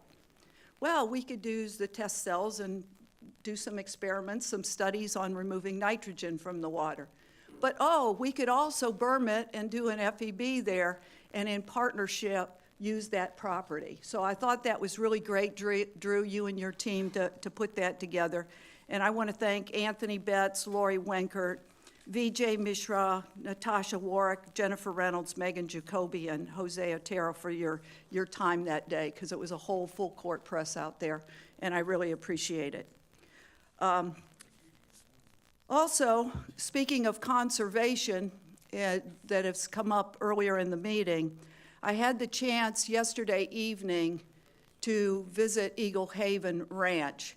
This was my second visit with a totally different focus. This time, when I visited Eagle Haven Ranch, the focus was on conservation and the view of all of the eagle nesting habitat that is out on Eagle Haven Ranch and the various stages of the chicks in the nest that were out there. It was a great, great visit. That's 3,300 acres in the northern Everglades that is put under a conservation easement, and now the Cypress chapter of the Isaac Walton League of America is going to do some projects out there in concert with the landowner there, and it was just a great visit. Plenty of eagles were on display at the site. And the last comment that I have is about some of the public comment today on Southland. I think that this board is set a high bar in the past 6 years for transparency and getting public input. And I feel strongly, and as I know Drew does, that in this case with this project, that's something that I want to continue to do with the public, that always gives us input to consider before making a decision. That's all I have. Thank you, Mr. Chair. Thank you, Colonel. Ms. Martinez. No comments at this time. Mr. Butler. Thank you, Mr. Chair, and congratulations, Swamp Queen. I got that on Snapchat, by the way. That was good. I do want to say congratulations once again to the district. LOCAR is law of the land, and that LOCAR and WERP. But LOCAR being law of the land, that was a heavy lift, and that was 2 years from 2 years, right? 1 year from the district, and then another year through the federal process. And wow, that was impressive. Look forward to Word of 26, and Drew, look forward to hearing the plans and what we're going, between us and the Corps, what's going to be in Word of 26. Hopefully it will include some of these other northern features, and so look forward to your update there on that. Also, since our last board meeting, I guess in December, right afterwards, we did the ribbon cutting on El Maximo, and look forward to, when we get in the rainy season, to seeing that project in full effect. There'll be 7,000 acres of water storage there, well north of Lake Okeechobee, and picking up Blanket Bay and Lake Kissimmee. So look forward to seeing that, and appreciate the Garcia family and FP&L for being our partners in that. Finally, let's see, well, hate to miss EVCO. We've all got other lives, and yeah, I had to spend some time with my family in lieu of EVCO this year, so I hate to miss that. Tuesday, 2 days ago, the Florida Agricultural Hall of Fame, the Florida State Fair, they've actually got a building dedicated to the Florida Agricultural Hall of Fame, but inducted 3 new members into it. And I want to recognize 2 members, and I'll call them from the South Florida area. One being Jim Strickland. He's a cattle rancher from over in Manatee County, Blackbeard Ranch, but a long history of conservation. And he has been an advocate for conservation easements for as long as I can remember. He is on the he was on the cusp of getting that program going in Florida, and that's become such an important program for preservation of our open spaces. And he was recognized as an inductee in the Florida Agriculture Hall of Fame. But another one that, another couple that you'll recognize is Carrie and Marcia Lightsey. They were inducted to the Agriculture Hall of Fame. And if you would humor me, Mr. Chairman, it's just 3 paragraphs here, read a quick bio on Mr. Lightsey and Ms. Marcia. Carrie Lightsey is a 6th-generation Florida cattle rancher who married his high school sweetheart, Marcia, in 1973. Together, they not only saved the family ranch during hard economic times, they also expanded and diversified the operations and became leaders in the conservation arena. The Lightseys strongly believe in landowners participating in strategies that benefit all of society. They strive to highlight the stewardship ranchers provide for wildlife and water. They've committed 80% of their land to conservation easements. In doing so, they have preserved thousands of environmentally sensitive acres, wetlands, and areas populated by endangered plant and animal species, creating a vast holding of lands that will allow generations of Floridians to see landscapes much like those of centuries ago. This includes the notable Brahma Island, home to bald eagles, caracaras, snail kites, and dozens of other rare and endangered species. The Lightseys are also passionate about sharing their conservation story. They have been featured in several documentaries, media pieces, and social media posts throughout the years. Their latest focus is working in the Florida Wildlife Corridor Foundation and its Path to the Panther project. They have also hosted numerous tours of the ranches, ecological sites to allow students and other groups to see the operations firsthand and for a better appreciation of their impacts. Congratulations to Carrie and Marcia Lightsey and to Jim Strickson for their induction into the Florida Agriculture Hall of Fame. Thank you, Mr. Chairman. Thank you, Mr. Butler. Mr. Steinle. Well, we did not have a general board meeting in January, but we all, I think most of us attended an event by Governor DeSantis where he requested the state be allowed to lead more of the Everglades restoration projects in order to do things more quickly at a lower cost to taxpayers. As we all know, SERP is structured as a cost share between the federal government and the state of Florida, where the Army Corps leads the federal side and district leads the state side. And just to be clear as well, since SERP was adopted, we've had an incredibly strong partnership with the Corps and share a common commitment to projects large and small that will help in Everglades restoration. However, as a federal agency, the Corps is subject to greater bureaucracy, red tape, lengthy legislative processes, and political considerations that significantly slow the progress and drive up costs in excess of what we've been able to achieve at the state level. So what I wanted to do was share, and some of this has been posted, but I thought it was important to share 3 examples of the difference in speed and cost between the agencies. The first is culverts. As we all know, culverts allow water to pass under roads and embankments. The district recently broke ground last year in '24 on 3 culverts in the Big Cypress Preserve at a cost of $47 million. Corps started a 3-culvert project different to move water into Everglades National Park in 2020 at a cost of $65 million.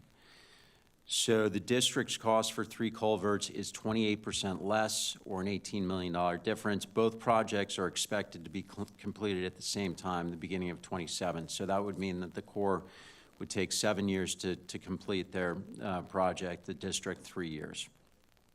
Pretty good example of significant cost savings and double the speed efficiency. A pump station comparison. The Corps just awarded a contract for 650 CFS pump station for the C-23-24 for $193 million. The district completed a similar size pump, 690 CFS, so slightly larger, for the C-139 for $80 million. So that's a 11 excuse me, 113 million or 60% cost difference. Obviously a meaningful number. And then last example is canal construction. District recently completed construction of an inflow-outflow canal as part of the EAA STA at a cost of 5.7 a mile. The Corps is constructing an inflow-outflow for the EAA reservoir at a cost of $9.7 a mile, $9.7 million a mile. The district's work moved 30 to 40% faster than the Corps' canal work and cost 42% less than the Corps. So I'm sure there's a number of other examples, but I think, you know, the experience is clear, and I think it makes sense for what Governor DeSantis asked for. We can avoid much of the bureaucracy and the delays that the federal government cannot, and make progress quicker while using fewer taxpayer dollars. Not to say that there are clearly areas where where the Corps has expertise, but seems like a smart path to me to explore, and appropriate given the focus at the federal level of spotlighting efficiencies and spending. So I just thought that was, Drew, important to mention since we had not talked about it, but I think a very legitimate ask of the governor, and for reasons that can help us achieve all of our goals sooner at a lesser cost to taxpayers. Thanks. Thank you, Mr. Steinle. Mr. Bergeron. Thank you, Mr. Chairman. Well, first of all, Happy New Year to all my board members, our staff, all of our stakeholders. I'm excited about 2025, a lot of things going on. Let me talk a little bit about Everglades, Western Everglades restoration that's moving forward, and I have written notice when we're talking about the Western Weir portion of that, since I'm a property owner.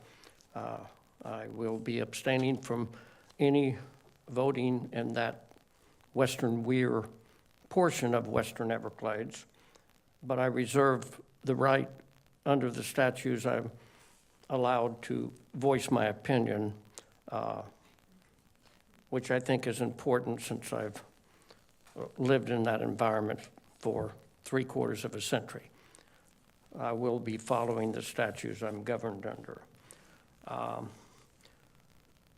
I do want to compliment the Everglades Coalition, all the environmental groups, the conservation groups, coming together and discussing the largest environmental restoration ever attempted in the history of the world. Coming up with solutions with state and federal agencies, the environmentalists, the conservationists, the hunters, the fishermen, so important. And I thought it was extremely productive. And it's just a great group of people as we continue to go forward. The one thing you hear me all the time, and I know I sound like a broken record, but I do this because I keep hearing all the stakeholders, move water south. We have the opportunity to do that. We're on the threshold of huge benefits in being able to move water south. 10 years ago, we built all these bridges. We're elevating the road, and with my discussions with DOT and the critical path schedules that I've looked at, the road could be completed as early as March of next year. That could slip. But what are the other obstacles that we have to address? We're sitting there with 3 miles of bridges, 6 additional bridges going, lined up with ridge and sloughs that are part of the highway construction. So I think it's important that we're looking at any obstacle or any barrier when we complete that road that we can move water south. And what is that? We have to address the Osceola camp that has to be elevated. We have to address and make sure that the Park Service, all of the airboat concessions that are on the south side of the road, that were funded to elevate their docks and elevate to be compatible with raising the L29 and getting the benefit of up to 2.5 million acre feet of water under the plan we started with 25 years ago.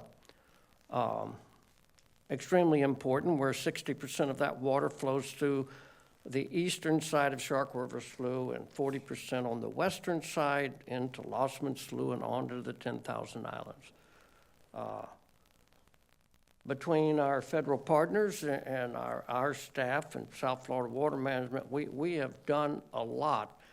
We're removing these barriers, like the seepage wall, like removing the old Tamiami Trail, like installing the 3 new culverts in the L28.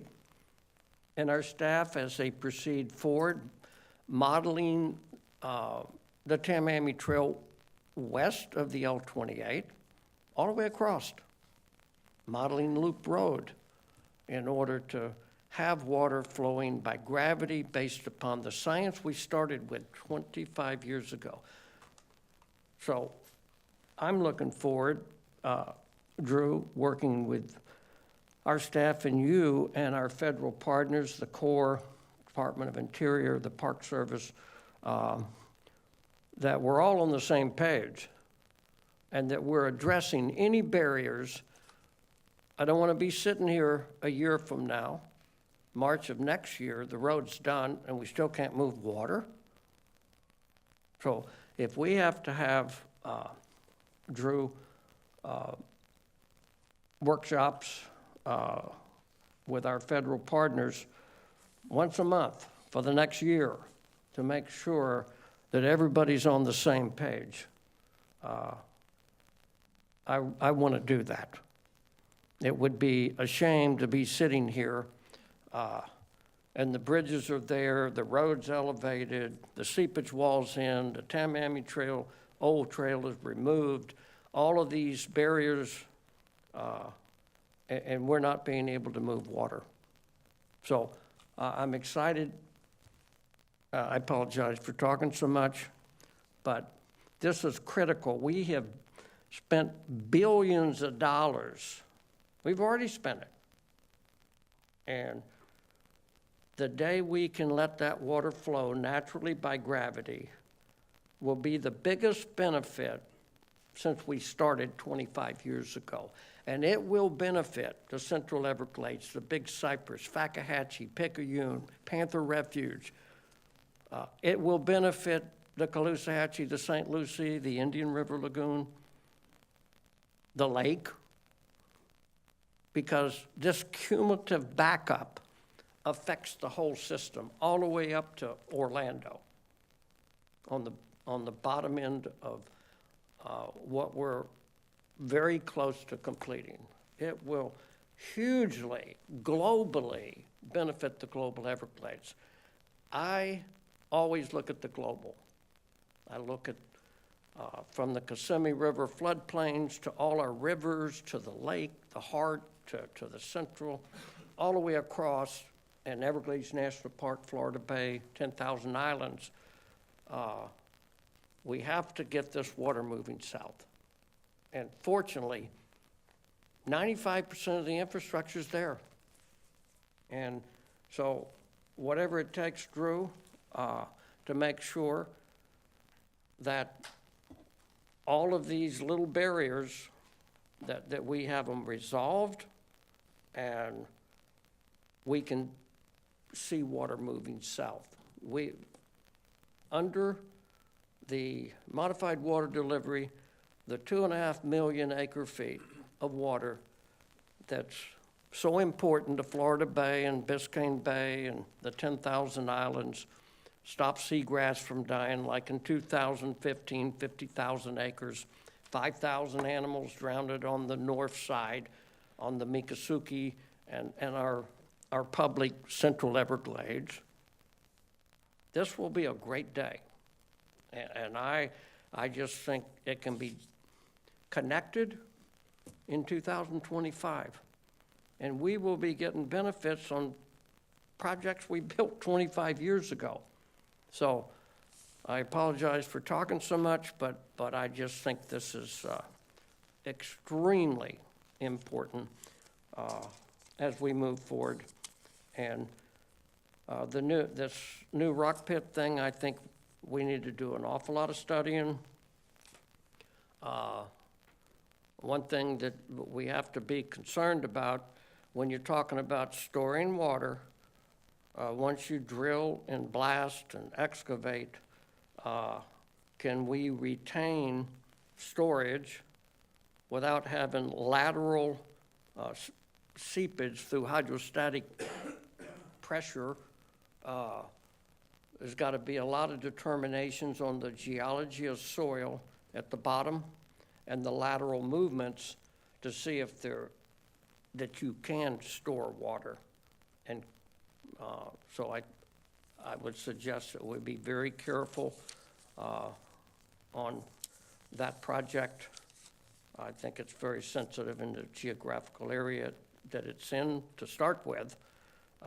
And there has to be tremendous benefits to Everglades restoration and water storage for anything like that to ever occur. So thank you. Apologize for talking so much, but redneck cowboy alligator wrestlers like to talk. You never have to apologize. As someone once said, you paid for that microphone, so it's yours as long as you're sitting there, to a point. Thank you, Mr. Chairman. Ms. Meads? Charlotte, I want you to know that you are so well deserving of being the swamp queen, and you're with that group of people who know how lovely swamps are. What a great thing it is. I will say that your crown looks a little bit itchy, just a tiny bit itchy, and it reminds me of the 70s, which wasn't a bad thing. And Chairman Goss, happy birthday to you next Tuesday, I think, right? The 18th of We don't this do those month. anymore. Yeah, happy birthday to you. And, my only comment is I want to address Lisa, or I want to, Chairman, this conversation is with you that I'm having. Lisa Interlandy's question seems to me to be a fair one.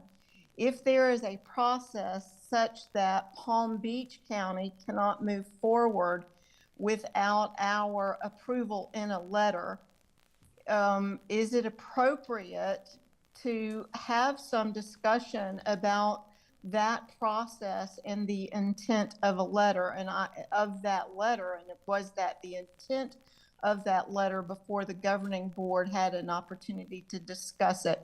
And I'll just leave that question with you, whether to take that forward or not, but it seems like it's a fair thing to answer. Thanks. My comments, I want to first of all start by thanking the governor for that budget. It's amazing to be able to have a governor who's as focused on this issue and has remained that way for his, not one term, but a term and a half. And I'd encourage the legislature to follow his lead, as they have done in the past, and to keep it working, because those funds are giving us incredible success. And so I just want to say thank you for all of that. I'd also like to thank EVCO for putting together another great conference. It's, some people wonder if conferences are worth it or not. I might be one of those people every now and then, but they are. It is wonderful to be able to get together with so many people you don't always see, and some of it's unsolicited and some of it's just impromptu, and it's just nice to be able to have those conversations because we have so many partners and so many stakeholders in the business we're doing. It's a good way to do that, so I appreciate that. 6 years ago, we were, I guess 6 years ago, about this time, we were all asked to do this job, and the first thing we had to do was to find an executive director. And so we searched around high and low and found someone who was a consensus builder, because that's something we really needed at the time, was to rebuild trust. And that person's Drew Bartlett. And I've watched over the last 6 years as Drew has gone out and built consensus. And he's been phenomenal with stakeholders. He's been phenomenal with the scientific community. He's been phenomenal with dealing with the bureaucratic process like nobody I've ever met. I thought I was patient. He's incredibly patient and works through it. So I just want to say that's my lead up to saying I trust Drew Bartlett. And when people were calling me and saying, why on earth did you guys sign this letter? You know, what is this all about? I said, my first instinct is I trust Drew Bartlett. And I'm right, because Drew didn't do anything that he wouldn't have done if he didn't think it was appropriate for this organization or appropriate for the 9 million people who live in South Florida. And I believe that strongly. I look at 2 pieces of paper I have sitting here. One is an unsolicited proposal process, and the other is the Palm Beach Code. And it's a chicken and egg problem, because one can't be done without the other, but they are both waiting for someone to go first. But it hasn't been thought through very well, I don't think, procedurally. So I think Drew's letter, I don't know what the answer to Lisa's question is, but in my mind, Drew's answer was, yes, this could be a project. We haven't looked at it yet. We don't know if it's a project. We've got a long way to go. If this is a marathon, the gun has maybe not even been shot yet. We're all lining up on the starting line. And so that's the way I look at this, and we've got a long way to go. So I'm not terribly worried, because I know that we as a governing board are going to hear all the arguments, and I know that we as a governing board are not going to make a decision that's going to harm all the progress that we've had to date. So Drew, I don't know if you have anything you want to address specifically there. You don't have to, but good. Not good, but fine. So we will move on then in the agenda, and I'm going to go to. Mr. Chairman, can I say one other thing real quick? Mr. Bergeron. I want to congratulate the Queen. I forgot that. And, I did too. Did you see the little alligator I have on the sign? I've seen Did you that. see it? That's a nod to Alligator Ron. Did you see I it? am He's totally chilling in the honored. Everglades. So I'm the king? You're Alligator Ron. And I want to thank Colonel Reynolds and all our staff for all the hard work they're doing in the Western Everglades, especially in the Western Weir section, to make sure at the end of the day we're truly restoring and we're respecting the tribes, and we're respecting the private property owners, and we're coming up with solutions that we're truly restoring. And I want everyone to realize that at the end of the day, it's so important that we're truly restoring, as we've been so blessed for the kind of money that's been funded for us to continue to move forward. So I want to thank all our staff for working with the Seminoles, the Miccosukes, the private property owners, and the number one stakeholder is the environment as we continue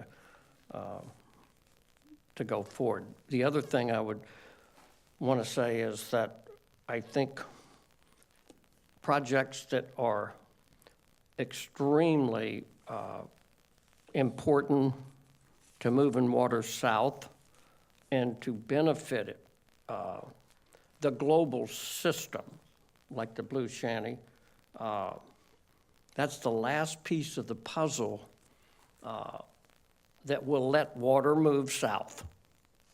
That projects like that and Western Everglades, I'm recommending that these projects are moved forward with South Florida Water Management.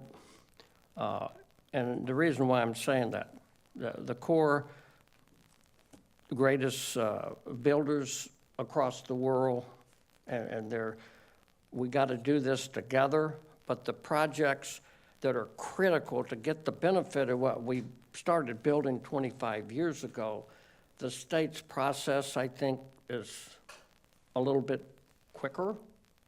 And those projects, I would hope we can work with the Corps, which is just as capable as South Florida Water Management, but our process is so much quicker that these high-priority projects like the Blue Shanty and the Western Everglades, I hope we can work out since our process is faster, and they allow us to get the benefit of what we built some projects 25 years ago, that we shift those projects to continue the 50/50, but shift those high-priority projects to South Florida. So, thank you, Mr. Chairman. Thank you, Mr. Bergeron. We're going to move now to consent agenda. Does any board member want to move any item to consent?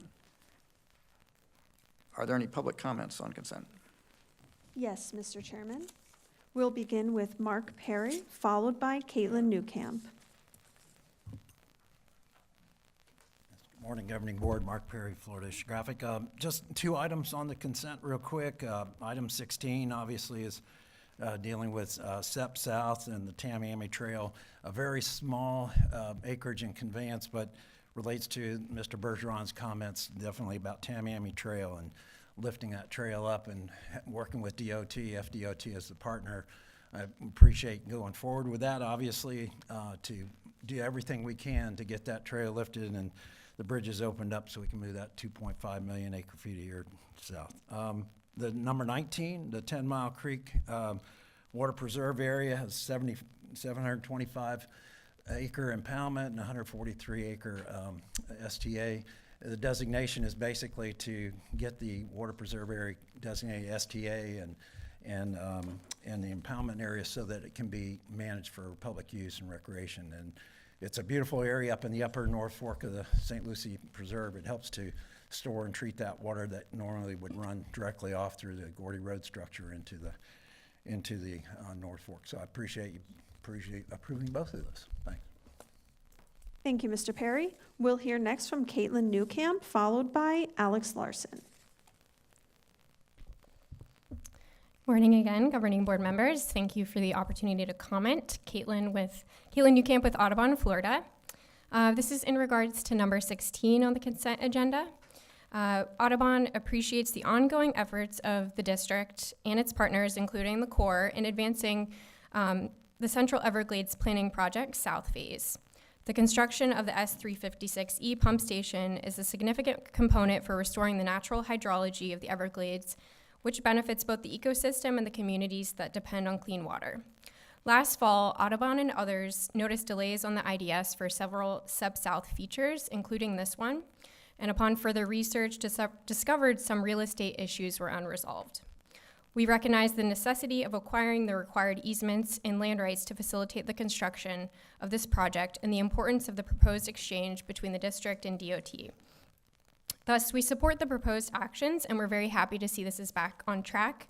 So thank you for getting this pump station back on track, as SEP South features contain critical components, critical conveyance necessary for moving water south and ensuring the right balance of water is in the proper location. Thank you. Thank you, Ms. Newcamp. We'll hear next from Alex Larson, followed by Newton Cook.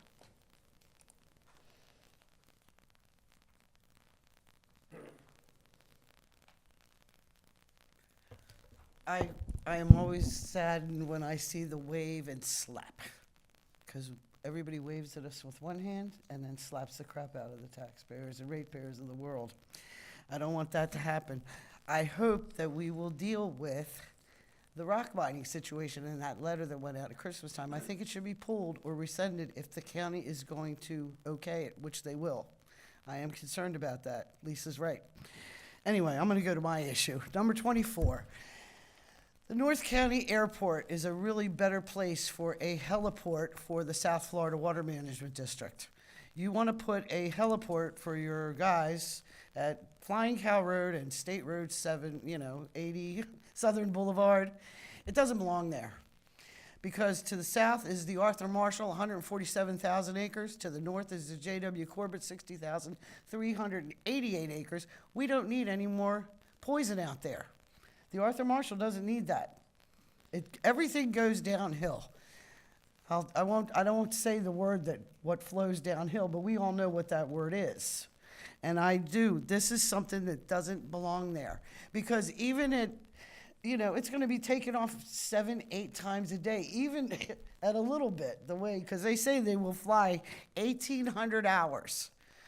Okay, so you can split it up however you like, days off, weekends, whatever, but we don't need that. We already have people violating the airspace out there, flying lower than 500 feet. That's happening all over, but I think the Water Management District could find a better place. The North County Airport would be a nice place, because it's an airport. I know you got a problem with Palm Beach International, God help us. We got a lot of problems with Palm Beach International for the next 4 years. But we do not need any more problems out where we live. I don't want any more poison out where I live. We've got a power plant that was supposed to use reclaimed water. No, it has 5 permits to just take water because the reclaimed water splooges up their crap. So 21 million gallons a day is being sucked out of my area for that power plant. And then they shoot it down into the ground, and proprietary says, we don't need to know what's going into the ground. It will come up. Vertical migration does happen. It was, I forget the doctor's name, but 3 of them did a study on it. And we've got too much poison, and Florida is too susceptible. We fight phosphorus and nitrogen, and then we got mosaic on the other side of the state. It's an oxymoron. Every day of my life, I'm so tired. I'm sick of it after 25 years. I'm sick of all of the smoke and mirrors, and we're doing this over here, and it's not our fault. They did it. Well, the theys are really destroying Florida. And I wish and I hope Mother Nature gets the theys, because we are going to get another flood situation. Please wrap up your comments. I'm going to do it quick. 3 floods. 95, 2012, and go outside and look at where the ants are planting themselves. Up. We're going to get flooded again. Just talk to the ants.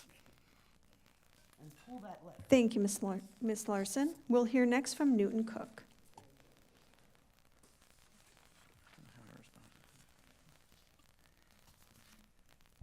Newton Cook, United Water Followers, Florida. I just want to support a couple items on the consent agenda that involve a lot of incredible recreation for a wide variety of people. And that's item number 19, and this is designating 10 Mile Creek project as an STA, which opens the door to the district, allowing public access and a lot of the appropriate recreation out there. I'm not so sure it's a big duck hunting area, but nonetheless, we get a lot of folks out. I think you've heard me say a dozen times. Right at this moment when we're standing here, there's thousands and thousands of people on district land recreating right now, and it's very much appreciated. The other item is item 23, and that's the Corkscrew Regional Ecosystem Watershed Bird Rookery Boardwalk. Now, this boardwalk is 1,400 feet. That's a tremendous thing. It's a big project to replace 1,400 feet of boardwalk. But here is the part. The boardwalk leads to a 12-mile tram road trail, and I do this for the people who are watching, frequently used by the public for outdoor recreation activities such as hiking, running, biking, nature photography, geocaching, birding. All these activities, all these people, and it's very much appreciated. Thank you. Thank you, Mr. Cook. We have no hands raised on Zoom. Mr. Chairman, that concludes public comment on this item. Thanks. Board members, I want to let you know that consent item 16 requires a 2/3 majority vote. Can I have a motion and a second to approve consent? Move to approve consent. I have a motion and a second from Mr. Butler and Mr. Martinez. Is there any further discussion? Hearing none, we'll call that question. Mr. Bergeron? Yes. I'm going to vote yes. Colonel Roman? Yes. Mr. Martinez? Yes. Mr. Butler? Yes. Ms. Meads? Yes. Thank you. That passes unanimously. We'll go now to discussion agenda, which is the Central Everglades Planning Project update with Lucenay.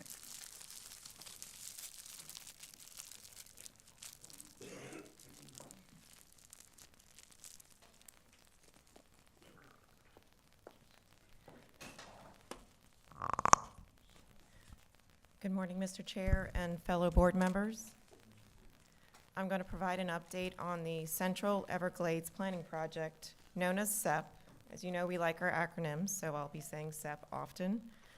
I will have 3 resolutions for you to consider.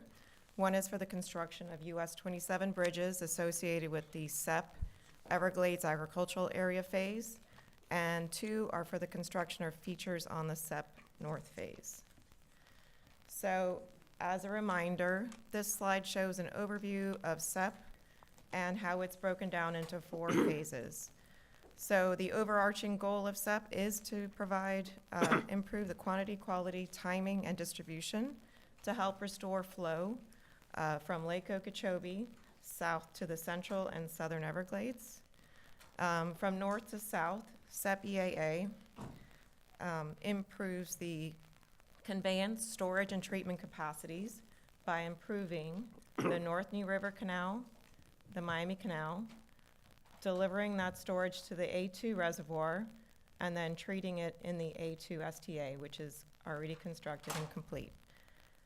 So the next phase is CEP North, which distributes additional flow from the east to the west along the northern boundary of 3A.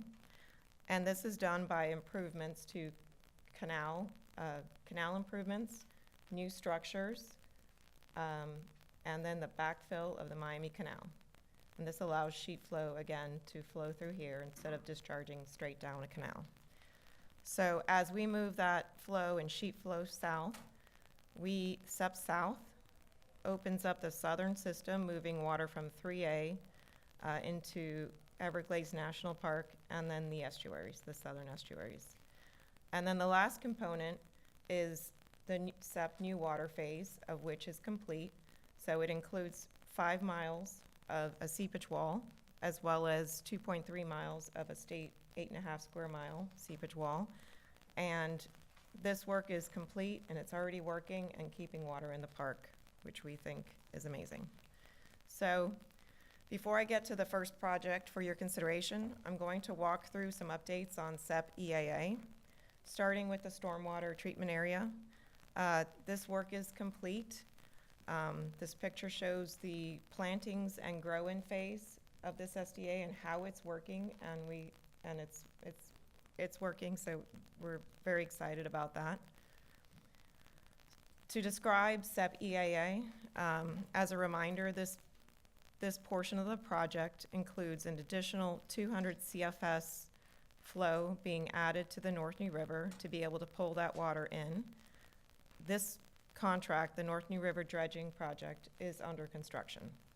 Then on the west side, improvements on the order of an additional 1,000 CFS will be constructed to bring water from the west. So that work is being done in 2 phases, a north and a south package. The north package is currently out to bid, and we intend to bring that back to the April governing board for your consideration.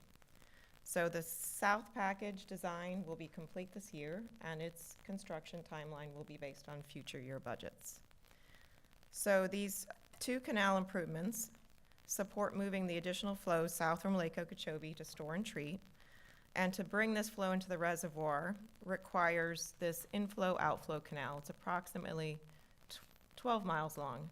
So the portion adjacent to the SDA, as you know, the SDA is complete. That's complete.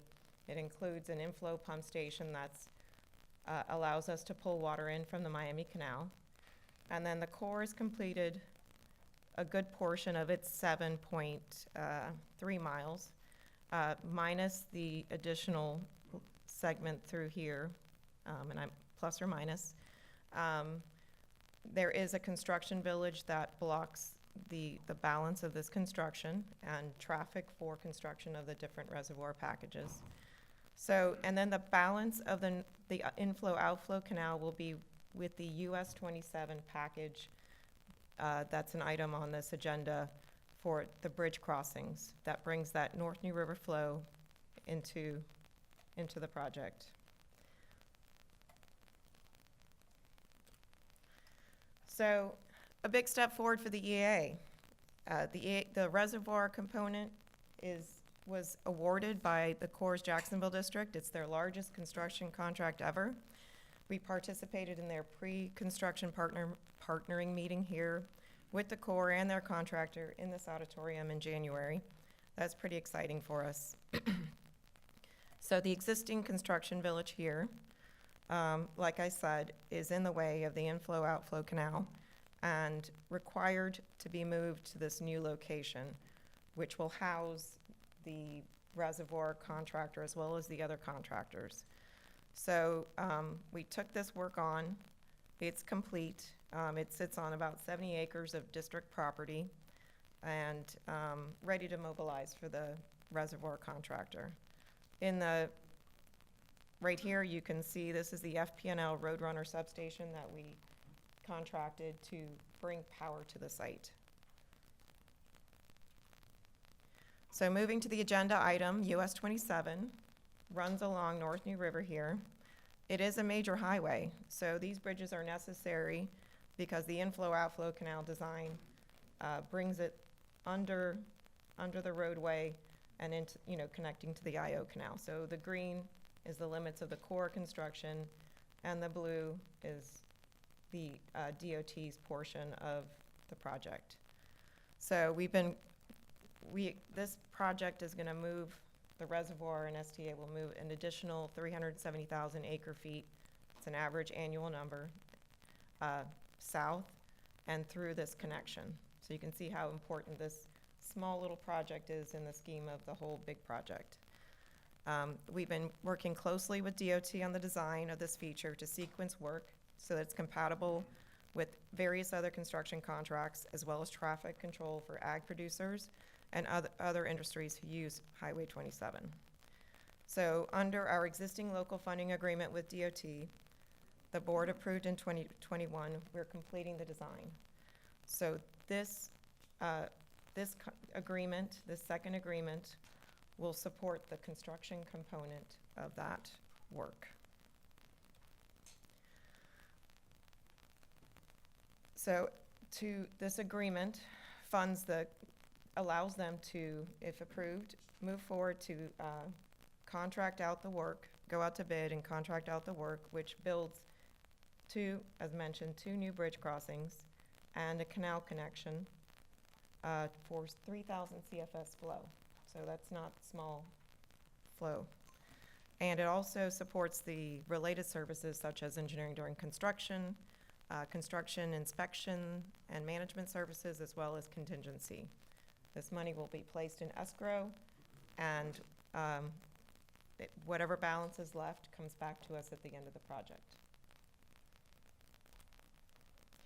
So now I move on to SEP North, which I have 2 resolutions, one for the repurposing of the S8 pump station, and the second contract to make canal improvements, conveyance improvements to the L5 remnant canal. But starting from the east, you see this picture here. This is our first contract out the door for SEP North, the S620. It's a 500 CFS gated culvert that moves water from the L6 canal to the west, replacing a previous plug that was in the system. This project will be completed this year. So to describe why SEP North is important, in this graphic you can see over time how projects we've completed are starting to provide improvements in Shark River Slough as well as Taylor Slough. So the blue areas mean more water depth and hydration and benefit to the system. But we still need to work on moving water to the north end of Water Conservation Area 3A and help with hydration and sheet flow. And this will help us get closer to attempting to recreate the river of grass. So SEP North phase helps us do that by distributing water, moving water and distributing to this north end. By moving this water east through the canal modifications, new structures, and backfilling the Miami Canal, it promotes sheet flow across the 3A from the higher topography in the north to the lower areas in the south. The components of SEP North on this slide are in order of construction packages, and we're almost complete with S620 located right here. The L5 remnant canal runs from the junction of North New River to a new structure that will be built, S622. It has conveyance improvements included in that package. The S8 pump station modification, also an agenda item, is repurposing that structure to move 3,000 CFS into the L4 canal system and then south to sheet flow. The S622 gated culvert is out for bid, and we will be bringing that back to you in the March governing board for your consideration. So we have a lot moving. That's moving to construction, in construction, and then in design. So the in order of how we would construct, the L4 would go next, and then connecting the pump station to deliver that 3,000 CFS. And then the balance of the work, the L5, its design is complete, but we would be tied into the Miami Canal backfill to be able to make sure we have the capacity on the west end before we backfilled the Miami Canal. So, reasons why we're doing SEP North and why it's important, SEP North, SEP overall. The elevation difference to the north across 3A is higher in the north end and tends to dry down under our current hydrologic conditions, and ponding occurs in the south end. And the greatest ecological threat in the north under these dry conditions is soil loss through wildfires and oxidation, leading to habitat loss. So this model shows that SEP North features combined with increased flow from the EAA reservoir will significantly increase hydro periods, reducing fire risk and allowing the return of historic Everglades vegetation across the region. As you can see, the blues and the cyans mean more days that are hydrated. So, and to keep moving SEP North forward, the L5 Remnant Canal project will enlarge and improve approximately 5.8 miles of the canal to convey 500 CFS of SEP flows from the S620, that's almost complete, to the S622 that will be coming to you shortly. This work will provide that operational flexibility and 500 additional CFS of new water moving to the west.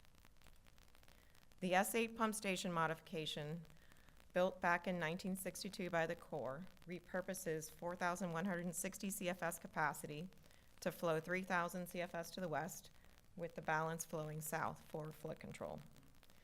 This work is broken out into two phases. The first construction package was for the crane refurbishment project that you approved, and it will be substantially complete in March. The second phase is for the balance of the work needed to repurpose and bring the pump station into current standards and current code. As you can see, there's a lot here that needs to be done. I won't read through it. So moving to the west portion of SEP North, the L4 canal, as I described, needs to includes features from the S8 all the way up to this junction here. In the project implementation report, meaning the planning phase of this work, it included degrading the southern levee between the canal and Water Conservation Area 3A. So when we moved into design, we determined, the detailed modeling determined that degrading this levee found it to be ineffective in delivering the uniform flow needed to meet restoration goals. So instead, we are improving the L4 canal by increasing its capacity to 3,000 CFS. We're designing new structures and a spreader canal. And what this design allows is staging up that L4 canal. Instead of a pump station, we will now be designing a culvert to gravity flow for the tribe's water supply needs.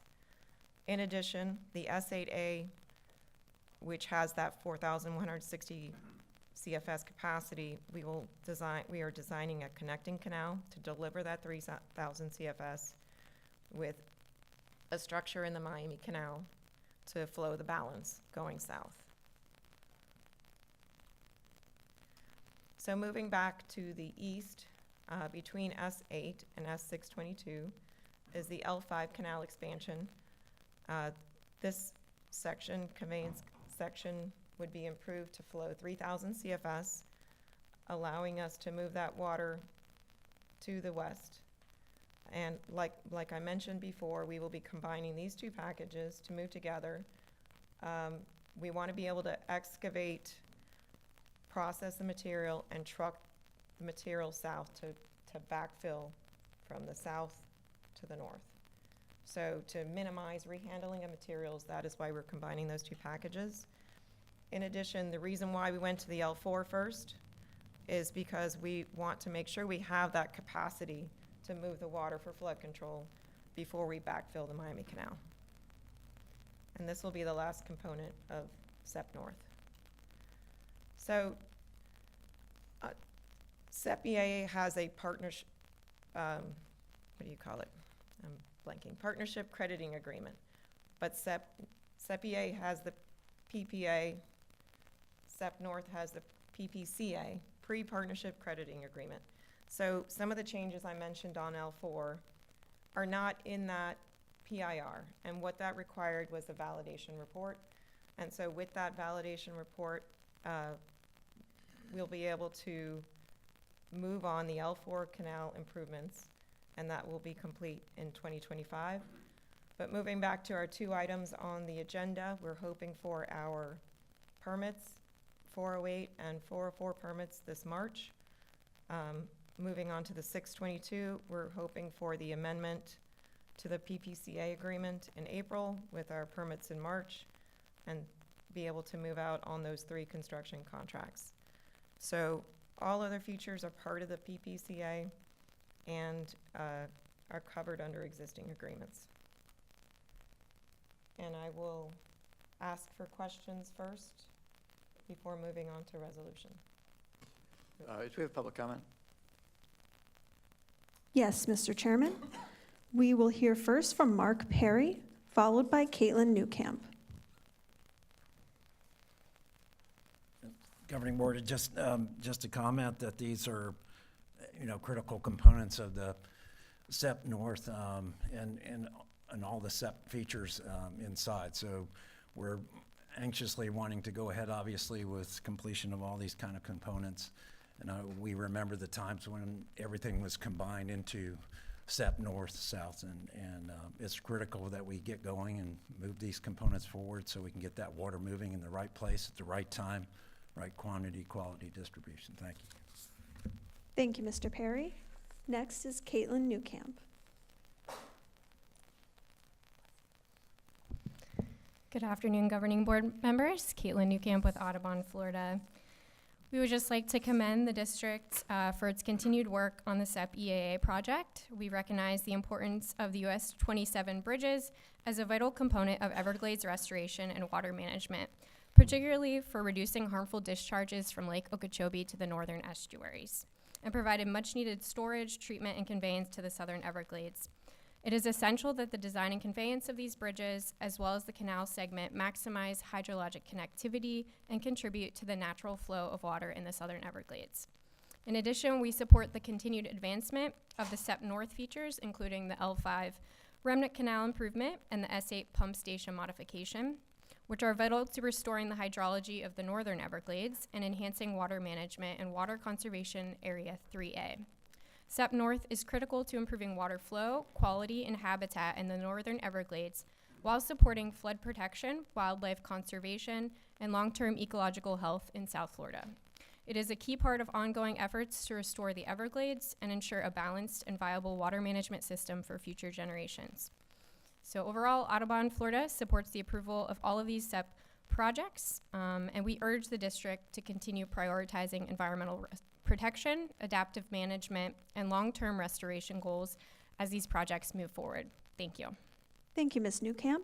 We'll hear next from Eric Eichenberg on Zoom. Mr. Eichenberg, please unmute your mic. Good morning, Mr. Chairman. I just logged in to see the beginning of this presentation. That was excellent. I loved hearing these wonderful SEP updates seem to be on a monthly basis. This project, as you all know, is so critical to the reconnection of Lake Okeechobee down the Florida Bay. All of these features from SEP North, Central, South, so critical. I want to compliment Drew and his team for the great work they're doing. We got to get that blue shanty figured out. We got to raise the Osceola camp. We want to make sure all that water is flowing under the bridges that we're desiring to see into the park and Florida Bay. But thank you all for the great work you're doing on SEP, and good to be with you all. Thank you, Mr. Eichenberg. Mr. Chairman, we have no additional public comments on this item. Thank you. Thank you all for your comments. Is there any board member who has questions or comments for Lucenay? Mr. Bergeron. I think this is great, getting water moving, and that ties right into what I talked about for 15 minutes on the Tamiami Trail, to all these projects that we're building that are so important north of the Tamiami Trail, and it just shows how important the Blue Shanty, getting that completed, and all of these projects that we need to do at the trail to where the water doesn't cumulatively back up in the Central Everglades. So these are great projects, but it just shows us how important the Tamiami Trail. We need to continue to make sure that the water is moving beyond the trail, and that's very important. Thank you. Ms. Martinez. Mr. Chair, I'd like to make a motion to approve the first resolution, I'll second. Have a which is motion- resolution number 2025-0213. A motion and a second. Is there further discussion on that? If not, I'll call the question. Mr. Bergeron? Yes. Mr. Steinle? Yes. I'm going to vote yes. Colonel? Yes. Ms. Martinez? Yes. Mr. Butler? Yes. Ms. Meads? Yes. Thank you. Resolution 2025-0213 passes unanimously. Can I have a motion on 2025-0214? So moved. Is there a second? Second. I have a motion and a second. Is there further discussion? Hearing none, we'll call that question. Mr. Bergeron? Yes. Mr. Steinle? Yes. I'm going to vote yes. Colonel? Yes. Ms. Martinez? Yes. Mr. Butler? Yes. Ms. Meads? Yes. Thank you. That passes unanimously. Resolution 2025-0215. Is there a motion? Make a motion? Second. I have a motion and a second. Is there further discussion? Hearing none, we'll call that question. Mr. Bergeron? Yes. Mr. Steinle? Yes. I'm going to vote yes. Colonel Roman? Yes. Mr. Martinez? Yes. Mr. Butler? Yes. Ms. Meads? Yes. Thank you, Cheryl. That passes unanimously.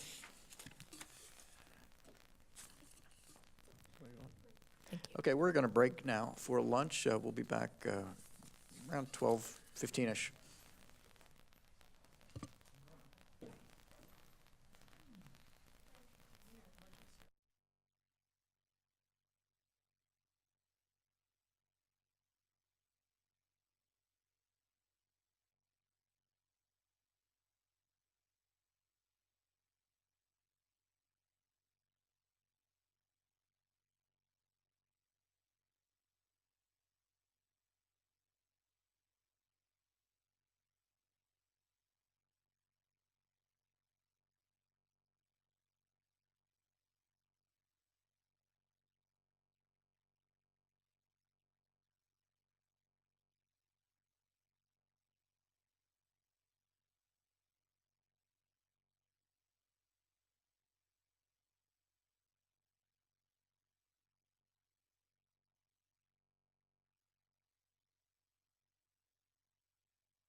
Good afternoon. We'll go ahead and call the governing board meeting back to order, and we'll move into item number 28, which is the technical reports with Mr. Mitnick and Mr. Glenn. All right, thank you, Mr. Chair. Starting off where we always do, looking at the rainfall, you can see the month of February, there hasn't been any rain, at least district-wide. So the way this graphic is put together, it counts for the entire district. So pretty much over the 16 counties so far this month, 12 days into it, or 13 days into it, excuse me. There really hasn't been a whole lot of rain over those 16 counties, but I will say it did rain at my house 2 days ago. So that was good for the grass. But that's why you see a bunch of red all over this graphic. So looking there over on the right-hand side, pretty much for the dry season to date, which started back in October, we've only gotten about 40% of the rain that we typically get during the dry season to date. So it's well below average rainfall, what we've experienced so far, and anybody who has a nice crispy lawn can verify that. So as we walk through the rest of the system between Lawrence and I, you'll start to see the effects of that deficit in rainfall. Starting up there in the upper right-hand corner with East Lake Toho, where those levels are falling. We're beginning to draw down and continuing to draw down that lake in accordance with the Fish and Wildlife recession lines, trying to get back down to the summer pool, getting ready for those anticipated rains that typically happen at the beginning of the wet season, but doing it in a manner that is conducive to fish and wildlife and not have too steep a recession, which would occur if we had followed the regulation schedule all the way there to the right to where that sharp inflection starts heading down.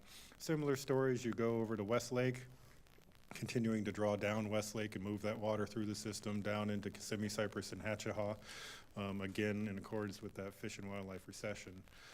Up in the upper left-hand corner, I will say that graphic looks a little different this time. It's because there's an error in it that I did not catch before this morning. I just noticed it earlier during some of the other presentations as I was looking ahead, so I apologize for that. The error itself is this red line here, which is the old regulation schedule, is still plotted there on that graphic over top of the current increment 1 regulation schedule. So we'll get that fixed for next month, and I'll have it, see if I can get it fixed prior to the final publication on the website of the meeting materials. But similar story, continuing to draw down Lake Kissimmee as we step down through the new regulation schedule, increment 1. There's been the reductions in flows. I think we talked a little bit about that back in December when we last. Mr. Butler had asked a questions when those flows would start being reduced. And as we've stepped down through the different zones in the regulation schedule, we've sort of backed off of the flows coming out of Kissimmee in accordance with the schedule. There was that a bit of rain up there, as you can see from the blue bars there at the top, wherein the lake stage came up some, but has once again resumed that recession. But for the most part, continuing to manage those flows coming out of the lake in accordance with the new regulation increment 1 schedule. Similar story there in Lake Istapoga, just staying flat with the regulation schedule. Eventually it'll start coming down as we get deeper into the dry season.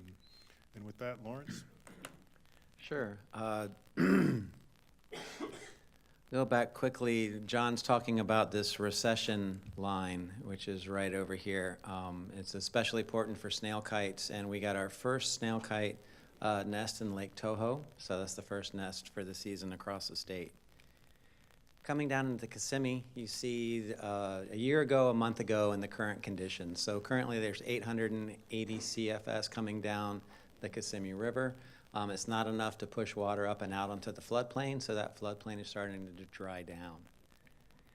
And then in this graphic, this is a new graphic in the top, and I wanted to really be able to convey the range of discharge necessary to begin inundation of the floodplain and then to fully inundate the floodplain without rainfall. So in this graphic at the top, I've talked about 1,400 CFS quite often, and that is the discharge that is required for the stage discharge relationship. So as you start approaching 1,400, the river channel is filling up, and then when you get to 1,400, it starts going over bank and inundating the floodplain. But it doesn't inundate the entire floodplain at 1,400. So it's a range between 1,400 and 3,000 without rainfall that is required for that relationship to happen and to get floodplain inundation. The graphic on the bottom is showing you what the 7-day mean dissolved oxygen level is. It's 7.3 milligrams per liter. This is well above those limits down at the bottom that we start being concerned about for organisms requiring oxygen. All right, so looking at how water is moved around the northern portion of the system, you can see right about there's been about 1.4 million acre feet has flowed into Lake Okeechobee from the northern watershed, but hardly any of that, the majority of that was prior to this last month, because the month of January, there really hasn't been a whole lot of rain, there hasn't been a whole lot of flow, as indicated by those previous graphics. Over on the west coast, you can see about 1.6 million acre feet has been moved towards the Caloosahatchee estuary, with about 440,000 acre feet having originated back in Lake Okeechobee.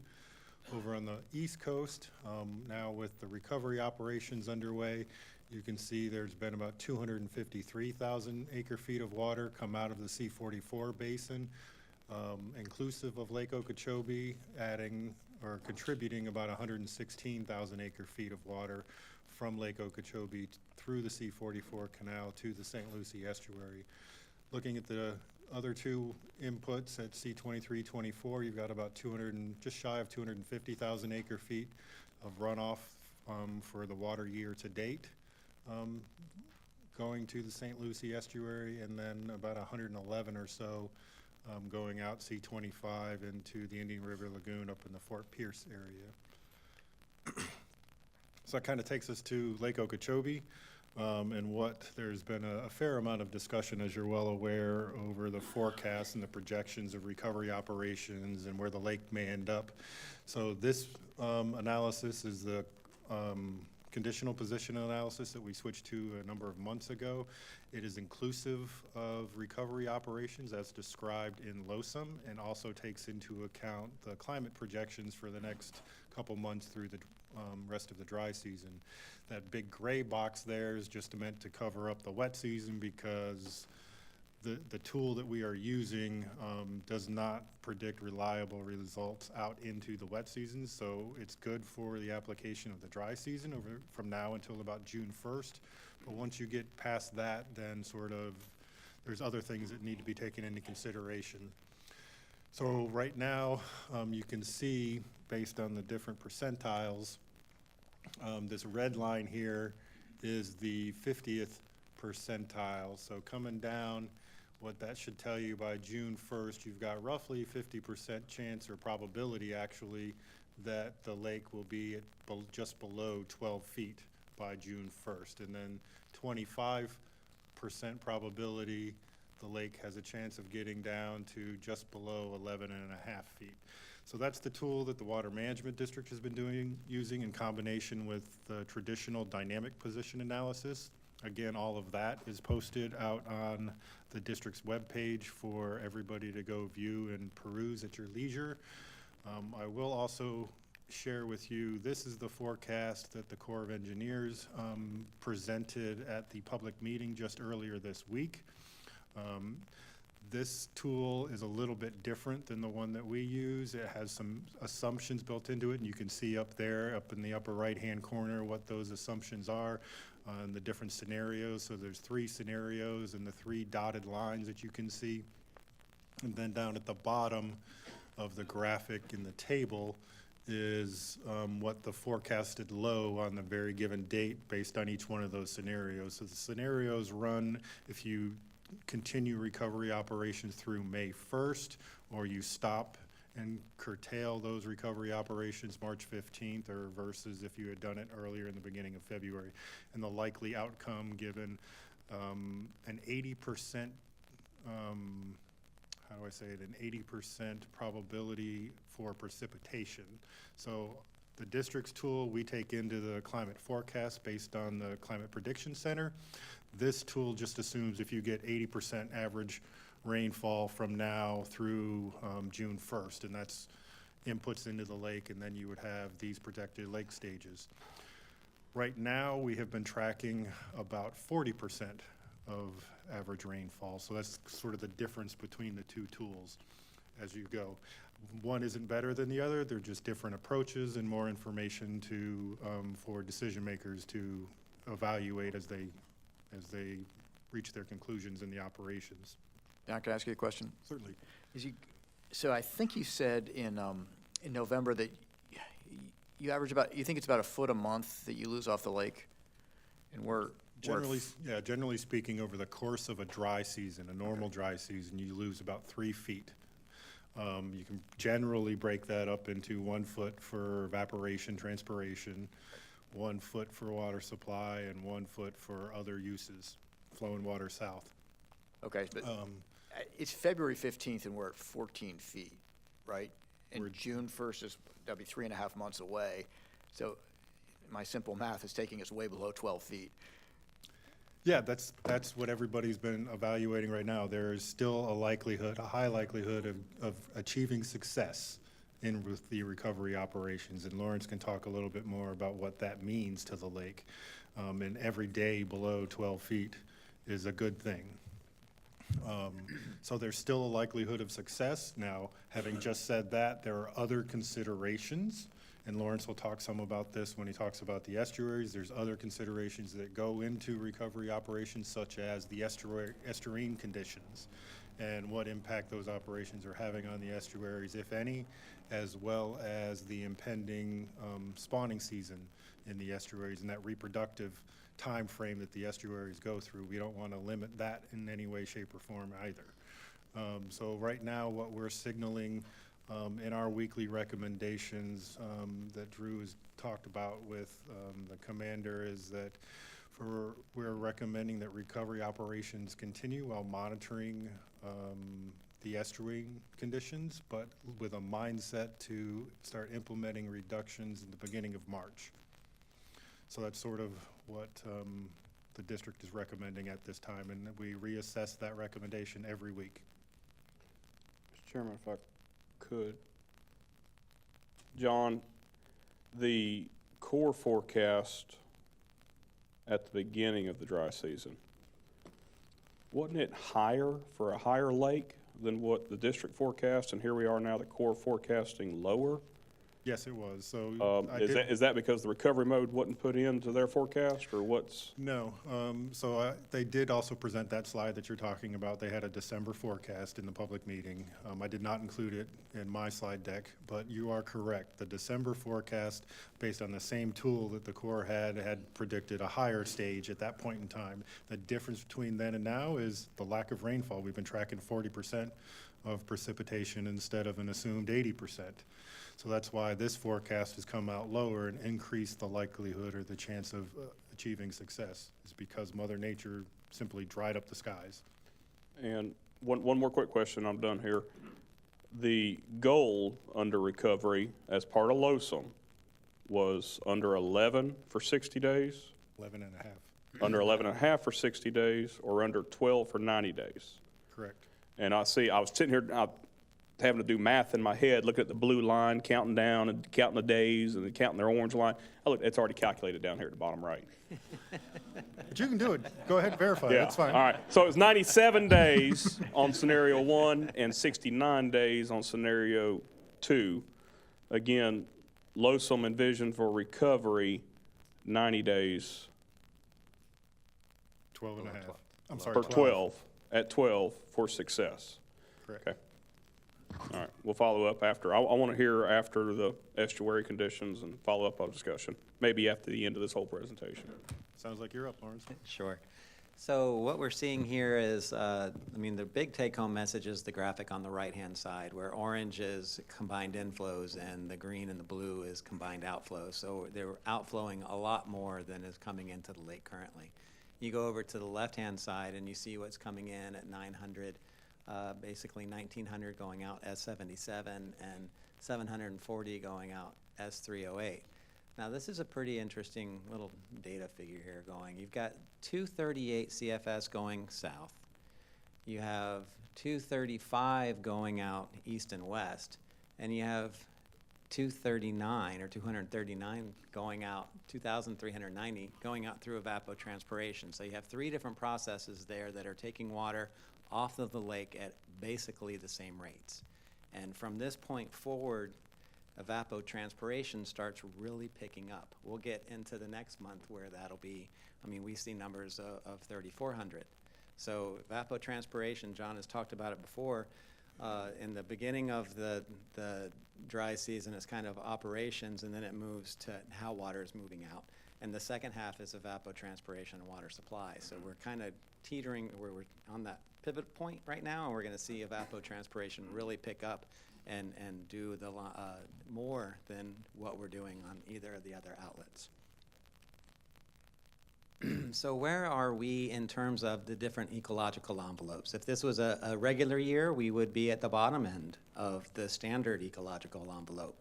But we are in recovery, so we're just probably today, because we're a little lower than the number over there of 14.18 NGVD, we are in the recovery envelope, and we're definitely following that trajectory down. I had those numbers for you here. We've already discussed them, but it's 90 days at or below 12 feet and 60 days at or below 11 feet. And what that looks like, here's your target stages down on the bottom, and how long of a period of time the ecological envelope allows for those if we were to hit in May. And that'd be 135 days at the 12-foot target if you hit it then, or it would be, if you hit 11.5, that allows for 105 days. So you look at the blue trace of 2019, you see that it hits below, or it hits like 11, it's below 11.5 in May, and then it starts coming back up in August. And the same thing for 12 feet. It meets both of those criteria of the 60 and the 90 days. So if we were to follow something like that, because rainfall still, usually starts happening in July and August, it looks, like we would have a pretty good chance of meeting these recovery criteria. And one thing I want to kind of not dismiss, but talk about these criteria is 90 days at 12 feet is 85 days not good enough? If we go 92 days, is that too much? So, and as John said it, and he stole my thunder, but it was great that he did, was, the benefits that you get even at 70 days would be pretty incredible. So 90 days is our target, though. That's what we'd really like to see, because it's really based on how expansive regermination can be on the lake, how much more SAV that's going to create from an acreage perspective across the lake. But absolutely getting to 12 for a period of time is extremely beneficial. And here's some more good news. So our crews have been out looking at the lake, and we have found SAV, numerous areas along Indian Prairie shoreline. These are 2 to 3 inch tall plants, and we found them up to 6 to 8 inches. So even if we didn't get to, say we got to 12.5 and we didn't get to 12 and we weren't getting a lot of new germination, we have pockets of SAV out there that are going to benefit greatly and become more dense and be able to carry themselves through time, and that's habitat, especially for the bass fishery, that people are really concerned about. So the operations that we're doing, I think are going to be very beneficial for SAV on the lake this coming year. Looking at the cyanobacterial bloom potential and intensity, so we started to see an uptick in the pixels. That this is a NOAA satellite. It's looking down at the lake, and it's picking up signatures of photosynthetic pigment on the surface of the water. So what type of phytoplankton are out there that are photosynthesizing? Are they algae? Are they blue-green algae? This doesn't tell you what they are. It just says that there's, if you look over on the right-hand side, that there's a low probability that there's an algae bloom occurring. So we have monitoring that we do, during the bloom season. We're out there twice a month looking at 32 different stations. In the winter, we have 9 stations that we're looking at monthly, and that sampling occurred last week, And really the take-home message here is there are algal bloom, not algal bloom, there are algal species out there present. They're always present in freshwater. But we don't see a dominant species occurring. We get concerned when blue-green algae, Microcystis, becomes most dominant, and that is a toxin producer. So you see there is no dominant taxa, and there are no toxins being produced currently. We also suggested to the Army Corps that they initiate early this year their daily reporting at the structures. So S308, S80 on the St. Lucie side, S77, 78, and 79 on the Caloosahatchee side. So every day they do a visual inspection, take photos. That comes to us. We kind of package it and send it out as a report so that the public has that data as well. And there have been no visual, that nothing has been positive. It's all been zeros. They have seen no blue-green algae at any of the structures. We are beginning wading bird season, and so we've had 2 samples to date, and the February one you'll see is along that, just smack dab in the middle of the interquartile range and on the 5-year average. There's about 1,500 wading birds using the lake currently. Wading bird use is going to really begin to increase when we hit 14 feet. So I expect to come back next month and tell you that wading bird foraging has increased pretty dramatically. Now looking at inflows and salinity conditions over in the St. Lucie, these blue areas right here show when the Army Corps is pulse releasing water to the St. Lucie. And then you're also going to see what the difference is in the salinity setup between last month and this month. And so the forks right now are between 0 and 5, and that's called the oligohaline zone. And then when you start getting to past the forks in the mid-estuary through here, you're 5 to 18. That's the mesohaline zone, and that's the area and the salinity condition that is referenced over here between 10 and 25, which is the optimal range for adult oysters. And you see that we're in that. We're at the bottom, but we're at the end. John alluded to it. March begins reproduction in the estuaries. So you have the fish beginning to spawn, you have the oysters that are beginning to spawn, you have phytoplankton and zooplankton that are starting to produce, and that's the base of the food web. That's the estuarine food web that is really important for sustaining and maintaining all the life in the estuary. So I show you on this right-hand side that is the optimal threshold range for adult oysters. Spat like a higher salinity than 10. So they're more like the 12, 15, probably the 15 range that they prefer in order for their survivorship. So that's where we talked about, and John said that we're considering ramping down so that we can allow those salinity ranges to elevate so that newly released spat would have a greater chance for survivorship. Going over to the Caloosahatchee, the same sort of thing. Here's the pulse releases that we're seeing. You're seeing the salinity gradient through the system, which is actually a really great salinity gradient. When you look at adult oysters for both Cape Coral and Shell Point, you're right in smack dab in that preferred range. Sanibel is always a little saltier, but same thing for this side. Reproduction occurs just similarly as it does on the St. Lucie side. The Caloosahatchee, a little bit different in its base flow. The restoration target is a base of 750. So this estuary has a different configuration and hydrodynamics than the St. Lucie side does. So it's always looking for 750 and above in order to keep this salinity in range with the needs of the organisms in it. All right, so looking at how water's moved around the southern portion of the system, you can see the outflows from Lake Okeechobee this past month with those drier weathers, inclusive of all destinations, flowing water south, water supply, everything included is just shy of 300,000 acre feet in the last month. So you would anticipate seeing those numbers continuing to increase as we go deeper into the dry season. There's been about, in total, just shy of 1.7 million acre feet have been moved into the water conservation areas. Currently, the S10s, the Corps of Engineers has those closed, as well as the S11s going from Area 2 into Area 3. Those are also closed. However, we are, in cooperation with the Corps of Engineers, moving some water out of Area 2 through the S7 pump station, through a gravity gate that is located at that station, and moving it just on the other side of US 27 and trying to put it right in here through the S150 structure to be able to hydrate that bird colony that is right there and maintain some water levels around the colony. So we're going to continue those operations the best we can. Moving farther down in the system, you can see in total, there's been a significant volume of water has been moved down into Everglades National Park, just shy of 1.5 million acre feet, inclusive of some of that return seepage and the detention cells over here on the eastern side.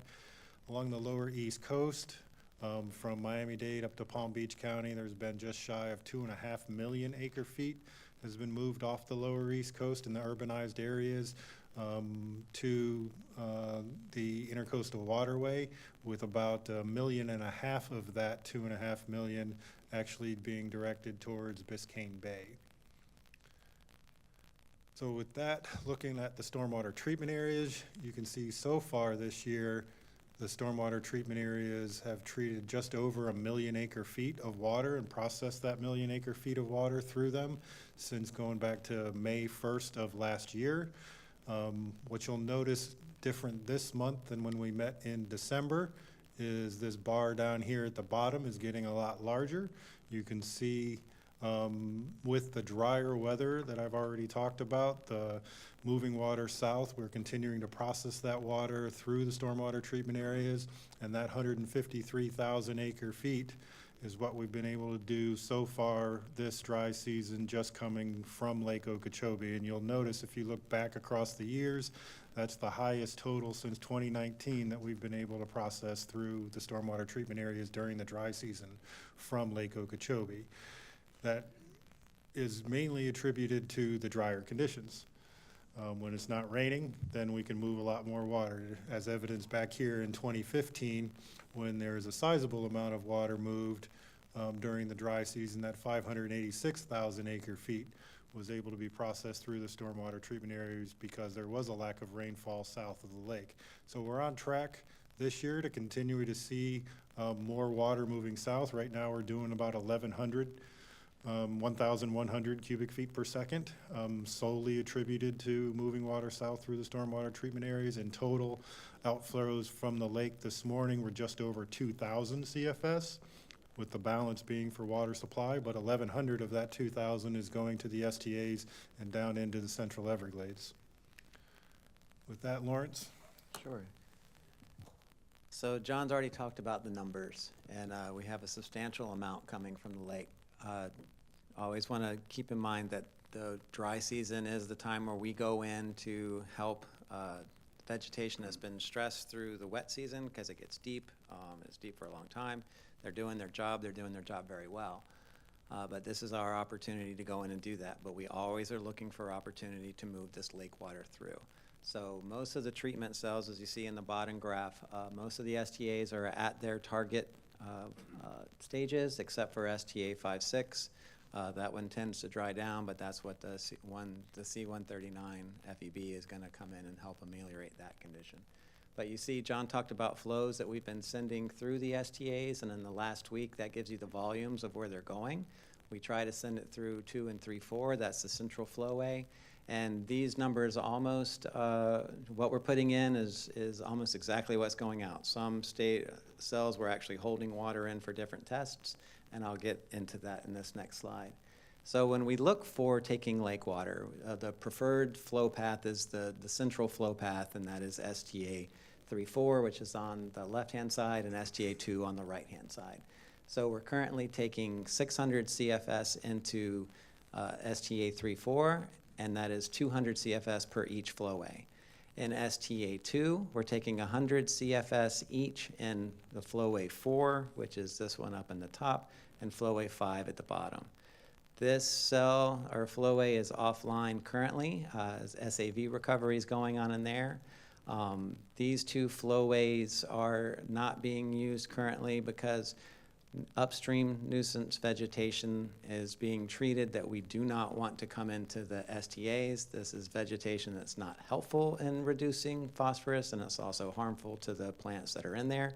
So we do a really good job of making sure, to the best of our ability, that we can keep this type of vegetation out. Then we have STA 1 West and 1 East, where we actually have found capacity. We have 150 CFS going through this northern flowway here. There's another 50 CFS that's working on, as we do startup operations for expansion 2 that is necessary. Then off of the slide that I don't have 5 on here today, but we're taking 100 into 5. And then as you go over into the STA 1 West, you see that we're not pushing water through here because of post-construction vegetation grow-in. We're leveling in this cell, and we're keeping this one open for any type of runoff that we might have. We have some rains potentially coming up at the end of the week, at the weekend. All right, Mr. Chair, if I could. All right, on that thought, lake water to the STA. We're in Lake Okeechobee recovery mode, which calls for maximum practical releases to the STA. Versus a standard year, Lake Okeechobee releases to the STA, standard dry season. Where are we at? Are we maximum practical? We are, based on what I just So showed we're you. pushing the envelope further than we normally would? Yeah, we are doing what we believe for the health of the STA to go through the dry season and be able to do their jobs in the wet season. We're pushing the maximum practicable we can put through as we are also doing the work that we need to do to get them ready for the With upcoming. Q-Bill and all that coming Correct. forward, so. Correct. Okay, so you would say that we are putting more water through than you really would like to do in a normal year given Q-Bill, right? Correct. Okay, I guess I led you there, I didn't really need to. No, I wanted to put y'all more on the spot. And we But, meet, our team meets weekly. I mean, we are looking at conditions in there. We're determining, where are we? Where are we with our ability to get where we're gonna go? We're bringing some water into 1 East right now because we're on the cusp of meeting 19. And we did an analysis and said, hey, if we can put this much water through by the end of the year that is at this concentration, we think we can meet that number. So, we're bringing water in there for the ability to try to meet Q-Bill, and then we don't put water through other places for the same reason, because we think that if we put too much water through there, and we go through a lot of different things that we check off to make sure that we're not overly stressing them during the time that they are supposed to be recovering from the brunt of the work that they do in the summer season. Okay. So looking at the water conservation area, starting the upper right-hand side there, for conservation area 1, you can see it had gone flat with the lack of outflows and when the Corps of Engineers closed the S10s. So now it has sort of stabilized, and as Lawrence talked about, we're moving some water into area 1, which has helped maintain it, and that just parallel to the regulation schedule. Now it's getting back close to the regulation schedule. Should water levels continue to meet and go to the right there when they intersect with the regulation schedule, then I'm sure we'll implement some operations to be able to bring down Area 1 a little bit in coordination with the refuge and their input, as well as the Corps of Engineers. Looking at Area 2, it's going through a nice recession. Lawrence will talk about the ecology in Area 2 here shortly, but it's going down through a nice recession and getting still above its regulation schedule, but it's sitting in a good place for this time of year, given the balance of the dry season that we still yet to go through. Area 3 now, as you can tell, has been below schedule for some time now. It's continuing to recede. Outflows from Area 3 are going through S12C and D and then through the 333 structures into the L29. We're continuing to meet the Tamiami Trail flow formula, which is just under 1,000 cubic feet per second. So we're continuing to move water out of Area 3 in accordance with the flow formula. Whoops, sorry. One last thing. Down the South Dade conveyance system, we have ceased pumping operations at 356, and instead we're now allowing that water to move down the South Dade conveyance system.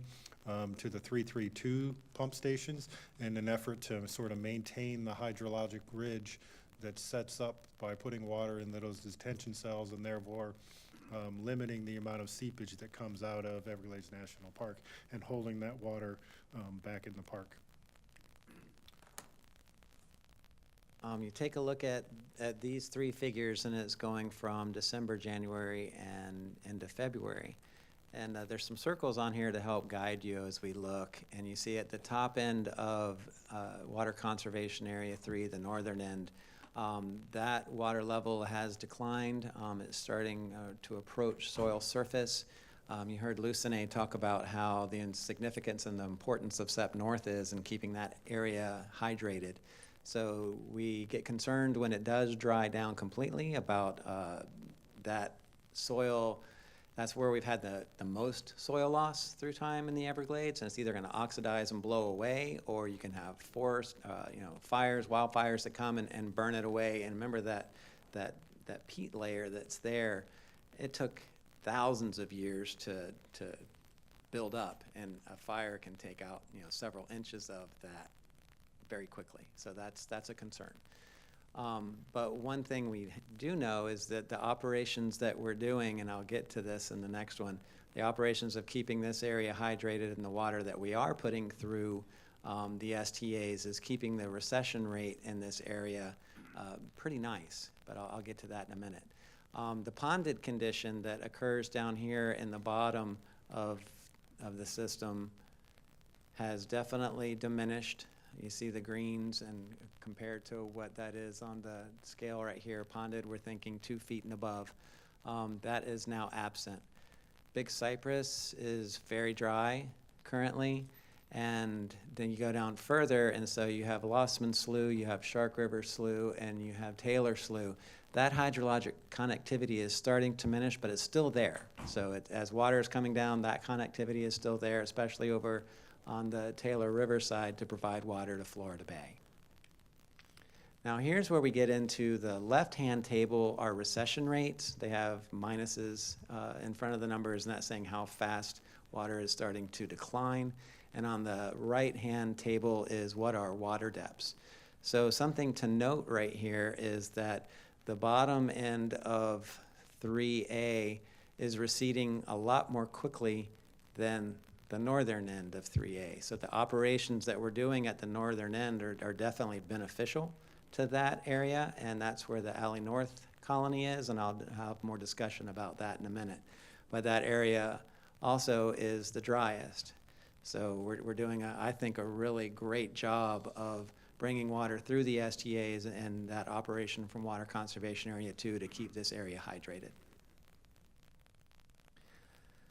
We've had a bird flight this week through the Everglades, and you'll see it was very foggy in the morning at the beginning, and there wasn't a lot of data that came in Water Conservation Areas 1 and 2. But for 3A in the park, there was good data that came in. What we're seeing is that there are still relatively large numbers down along the coast. Right in here, 4,800 birds foraging. All of these stars are wood stork nests or wood stork colonies. And so there are colonies that are out there. There's 4 different there with pairs ranging from 50 up to 180 pairs that are nesting. They nested a little early this year. One of the things that you'll notice is this green. So this is the optimal water depth for foraging. So if it's too deep, you don't have a 3-foot-legged water into a wading bird. This is too dry. As more of these greens come in, as recession continues through the dry season, those will get larger. We normally don't see this much green this early in the season. So water levels have come down pretty quickly. So for those birds that nested, and especially wood storks that require the longest nesting period, they nest.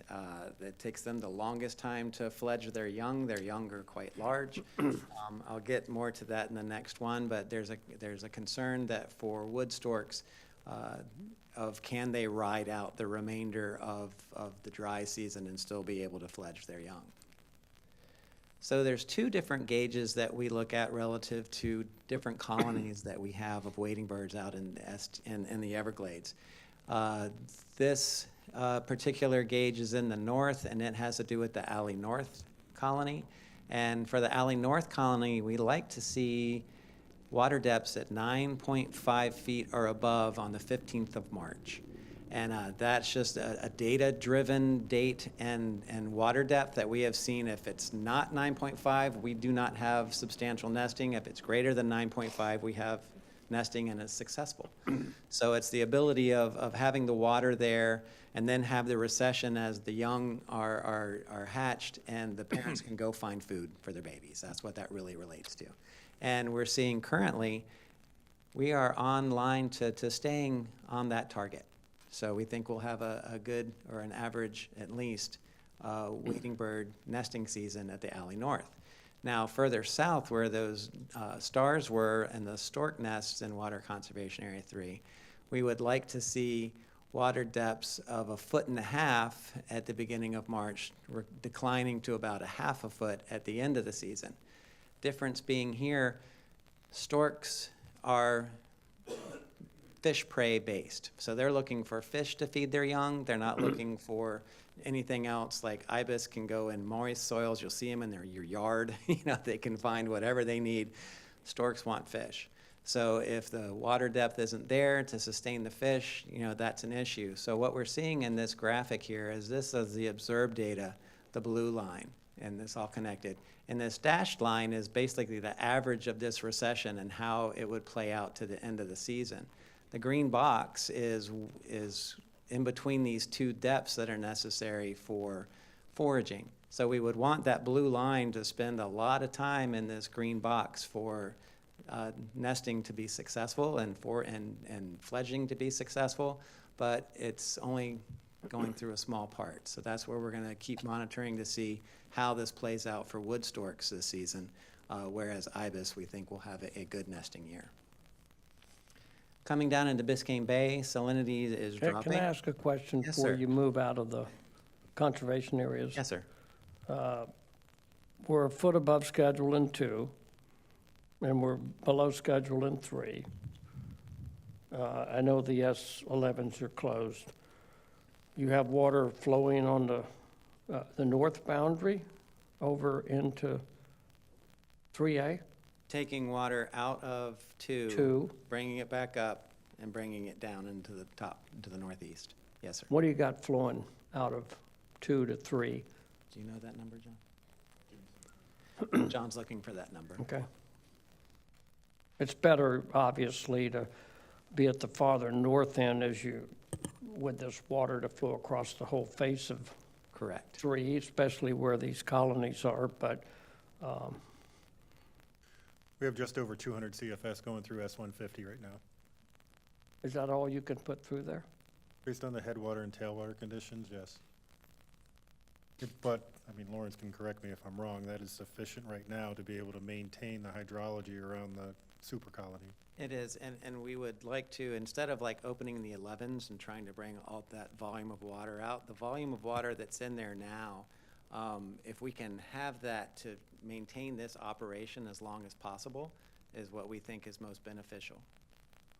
So if we were to let a larger volume out of 2, because 2 is small in comparison to 3, having that water there to at least maintain this operation is what we think is Well, it would most just seem like we would be trying to get 2.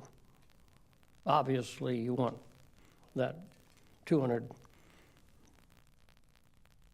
up to the north, but it seemed like we'd be trying to get 2 down to its schedule, and 3 is below schedule. And there is some issue with 2 and where you are relative to schedule, because it's based on what gauge you're looking at. 2 has a lot of topographic difference across a very small region.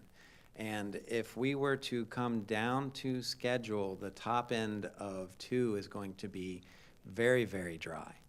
And so what they're looking at in SEP 1.0, and we'd be thrilled to come down and go through this with you, is they're looking at changing how the operations for Water Conservation Area 2. And Water Conservation Area 2, because of that topographic difference, really the key to getting hydrology right in there is to have a more constant level of flow, because the flow is going to be coming in. If you put water in and then you don't, it equilibrates over that difference. And so it ponds in the bottom and it dries at the top. And 2 really needs more consistent flow rather than an on-off switch to keep that more meaningful volume and stage that's compatible with fish and wildlife, rather than having that on-off and then it equilibrates and one end is too dry and one end is too deep.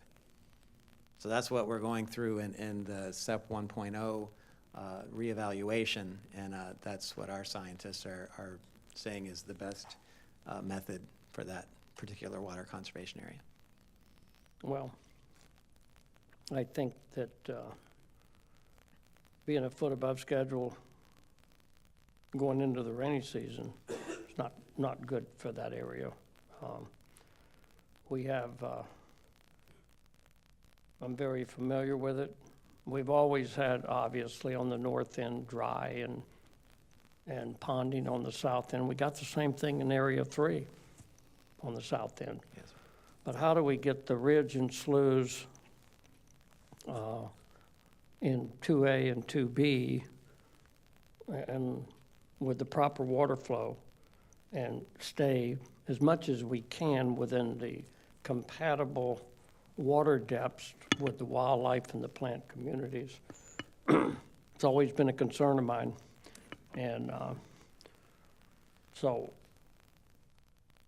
I just think that we had some discussions about changing the depth in 2, I think. Yes, sir. Are we talking to the FWC about these changes in water depth? Yes, FWC is They're- part they're of the team that is evaluating the regulation schedule for Area 2 and what changes that can be made as part of SEP 1.0 in order to facilitate a better ecology within Area 2.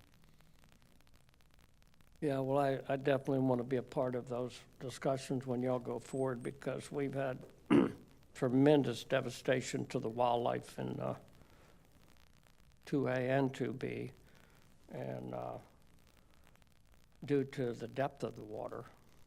And I think we have to make sure we get it right. Absolutely, we'll make sure that we You keep know, you updated anything- on that progress. Once you get over 2 foot of water in those sloughs, you're really starting to affect the fur-bearing animals, but fewer left there. But I would hope in the future, as water continues to flow south and we get the pinch point out of our way down at the trail, that we can have more flow, not flow, stop flow, shut the gates, start again. Let this oozing river of grass seek its way to Florida Bay and Biscayne Bay. And so I'm really concerned about Area 2A and 2B on how we're going to connect that flow so we keep the ridge and slough effects and end up with a depth of water that's compatible to the food chain and the plant communities, including fur-bearing animals. So it's quite a balance and quite a challenge, I know that, but I think we can achieve it. Yes, sir. Okay? Thank you. Looking at Florida Bay salinity, it's on a decline, which is great. So for Florida Bay, and like any other estuary that we're looking at, the restoration target for BBC, which it's not in place yet, is between 15 and 18, and you see that bottom number is trending down towards that. So the salinity within Florida Bay right now is not really of great concern, and as those projects come on, we'll see that start to be ameliorated. And I'm going to end down at the bottom of the system with Florida Bay.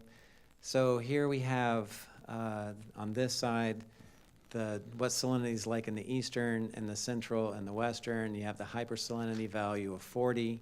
You have this gold dotted line down at the bottom. This is the 1900 reference period. It's not a target, it's just saying this is where it was in the 1900s. And if you're, we look at the blue interquartile range, that if we're in that range, we think we're doing great from a salinity standpoint. If we're in between that dotted gold line and the interquartile range, you're doing even better, which is occurring right here. So going into, the rest of the dry season, we're in a pretty good condition. If you look at that and you compare it to other dry seasons that was a La Nina, this one was a little bit lower as it went through. Over here, we are concerned as Taylor Creek is starting to, kind of slow down a little bit with its deliveries. But overall, where we are with salinity in Florida Bay, we're in a really good setup for the remainder of the season and no concern of reaching hypersalinity. All right, so you don't usually see this graphic. It's been a while. Usually, I only bring this one forward when we're in the dry season, and guess what? We're in the dry season. So here we are talking about groundwater conditions. What I'll call your attention to is that little red asterisk right there, over there on the lower west coast. That's around the Cape Coral area. So that's a groundwater well that obviously monitors groundwater levels. So over the past week, water levels within that well fell about 0.7 of a foot.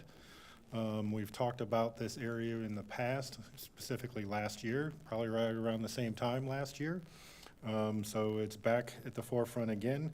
So with that 0.7 of a foot drop in the aquifer, that puts it only about 0.5 foot above its record low so far, which also means that it is about 12 feet above the minimum flow and level for that particular aquifer and about 2 feet above a line that we sort of refer to as the Joint Action Plan. So the Joint Action Plan relates to actions that would have to be put in place to curtail usage from the aquifer while the utility authority in that area goes about completing their project over the next several years for the utility extensions. Currently, that area is on what we call a modified phase 3 restrictions, which is 1 day a week watering. Should the aquifer levels continue to fall, then we'll have to look at what actions under that joint action plan, if it trips that threshold, that we'll need to be considering. But that's kind of the situation that we're dealing with over there with the groundwater on the lower west coast. But as far as the forecast goes for rainfall, you can see from the Climate Prediction Center that we're still forecasting, or they are still forecasting, below average dry season as we move forward in time. Then once we get out into the wet season, it's the typical response that all bets are off, and we'll see as we get closer. And right now we're in what's called the spring predictability window, when you're not sure what the wet season will come out looking like until you get a little bit farther ahead in time.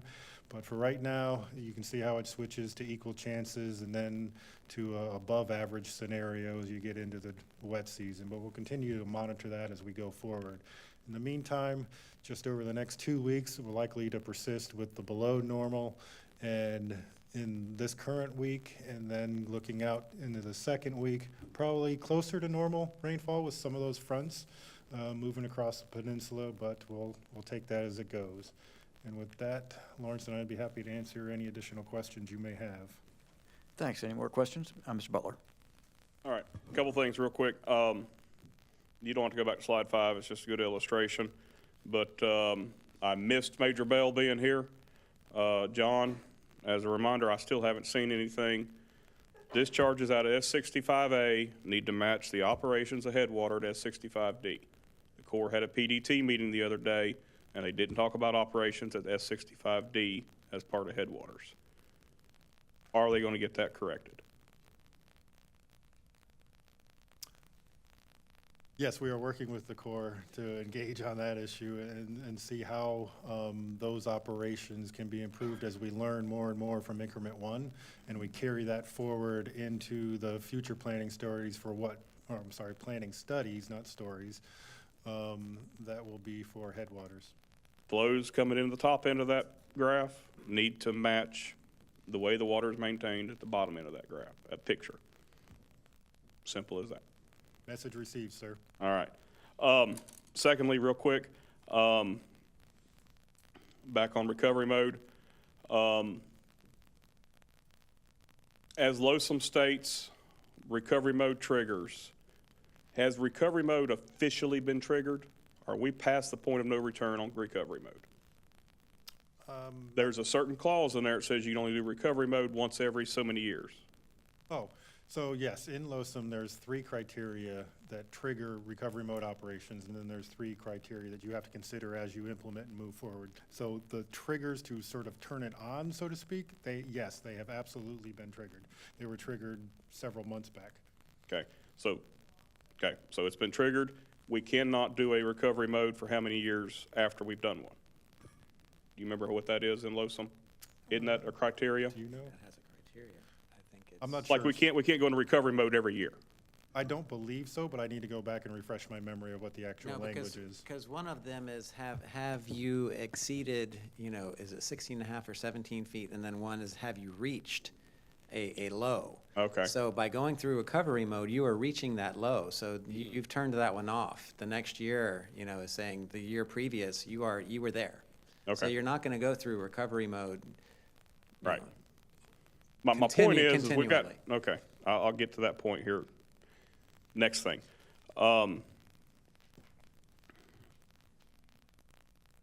Scrolled Facebook, couldn't go to sleep last night. Had an NGO, made a post. Recovery mode is ending March 15th, maybe. So, John, you were casually late this morning, so I beelined to Drew and Major Bell and said, what is this about?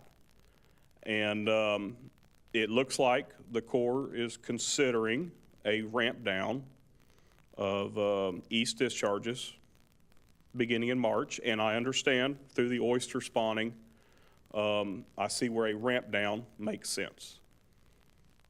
As it looks today, who knows what conditions will look like when that decision needs to be made. I go through all that, and I'll just leave you with this. I channel my inner redhead, my inner Reba McEntire. You've got one shot, Fancy. Don't let me down, okay? So we've got one shot at this recovery mode. I don't think we're not going to be able to tolerate recovery modes every year.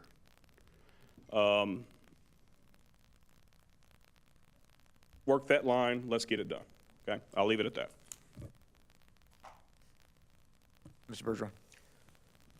John, do we, all the flows that are coming into the Central Everglades, do we have the volumes on all the flows, like the C11, the S9 pump, and then we got the L28 and the L28 interceptor?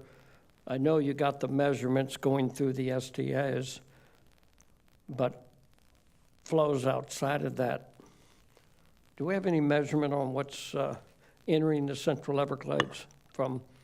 Yes, absolutely. I mean, I'd have to pull it up. I don't have it here off the top of my head, but I can definitely get you that number of the total inflows to each of the conservation areas separately and then cumulative together. I can get you So that. you have the flows that's coming in through the S9 pump Yes, sir. and the flows. I don't ever see those flows on our charts. Isn't it in that flow chart for the Central Everglades in your slides, John? It is. That's for the cumulative for the whole water year. I mean, if you're asking about With what has the is arrows, occurring right though. now. The one with the arrows. You know, the reason why I'm asking that question, at some point in time, when we've got the bottleneck at the Tamiami Trail, and we're able to match the inflows to the outflows, that's going to be a great day when we can do that. But I didn't think I seen the inflows into. So if you're looking at this is again the cumulative inflows going back to May 1st of 2024 in total into the conservation areas, just shy of 1.7 million acre feet right there. If you're looking for the outflows, it's inclusive of the 125 here, roughly 850 here, and then these two numbers are the seepage returns and 356 coming in. So these two are the majority of the outflows, and then again, you have the cumulative inflows there at the 1.7. But if you're asking what's happening currently right now in the dry season, S9 is not pumping, it's dry, so there's no need to pump, so there's nothing coming in over here on the eastern side. As Lawrence and I have already talked about, we're still moving water through the stormwater treatment areas from Lake Okeechobee into the Central Everglades there at the top of Conservation Area 3 and over here at Area 2. And we're meeting the flow formula, which is about 1,000 CFS coming out of Area 3 down here at the bottom. Okay, well, it's important that we know the volumes of all inflows as well as outflows. So at some point in time when we get the Tamiami Trail done, that the outflows are matching the inflows, then we're at a point where we can have water levels that are compatible with the wildlife and all of our plant communities. So, and that's why it's so important that, and I've said it twice today, but I'll end saying it one more time, that we get the Tamiami Trail. I think we're moving, Drew and myself and met with the Park Service, Pedro and Larry Williams, regarding the condition operations of the S12s. And I think if we follow the science and we follow the endangered and threatened wildlife plants, critical habitat review designed for the Cape Sable sparrow, if we follow this science that was established in 2007, that'll be a great day for the Everglades. That will allow 40% of the up to 2.5 million acre feet under comprehensive Everglades modified water delivery flowing to Florida Bay.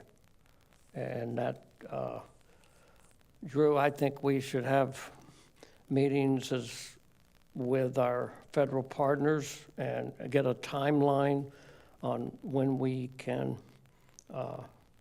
operate the S12s and the 343A and B on a condition base to match the flows coming in and the flows going out.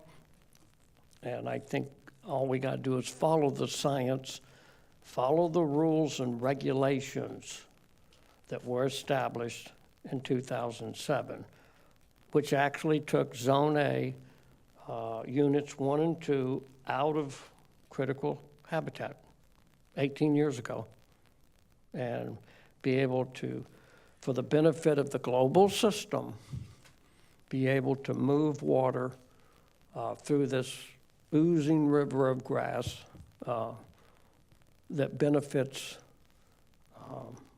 all of our endangered species. And this report actually says removing that would benefit the Cape Sable sparrow overall. And in 2007, there was less than 4% of the population at that point in time. And this is a very comprehensive report. It is the rules, it is the regulations, and I think we need to set up a meeting to continue to make sure we funded the Cape Sable sparrow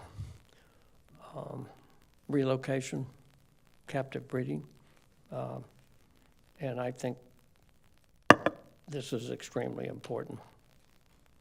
Thank you. Does anyone else have questions for? Nope. We will move on. Thank you both. Ms. Smith, pinch hitting? Yes. Good afternoon, governing board members. The monthly financial report that's in your packet and posted on the website is through December of 2024. So a few highlights there. We've collected $563 million in new revenue through the month of December and expended $235 million.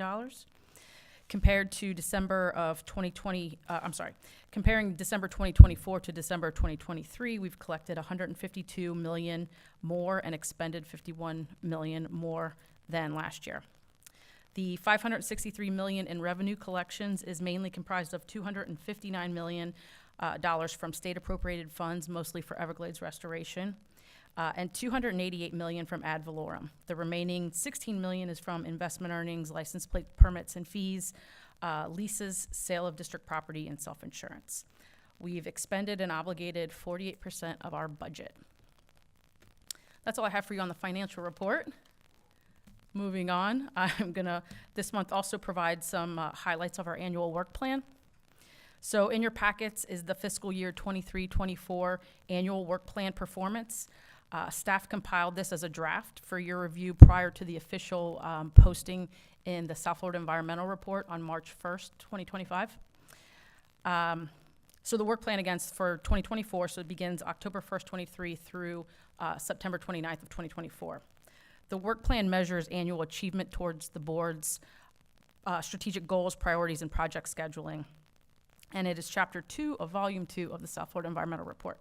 So just a couple highlights for you. There's 57 metrics in that plan. We met all of the metrics except for 2. These are related to our infrastructure maintenance, where the goal was no more than 20% of field maintenance work was to be unplanned, and they had 23% unplanned.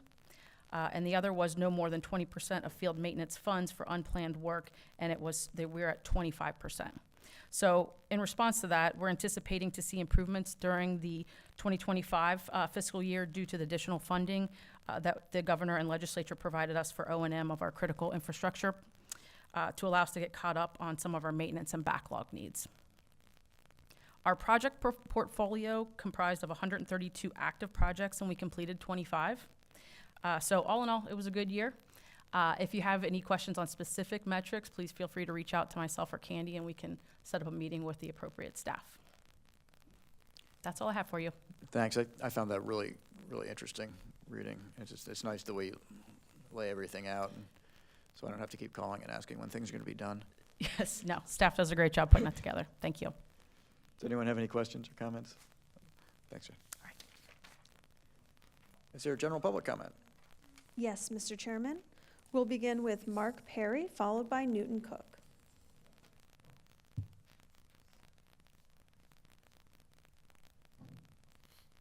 Thank you, Governing Board.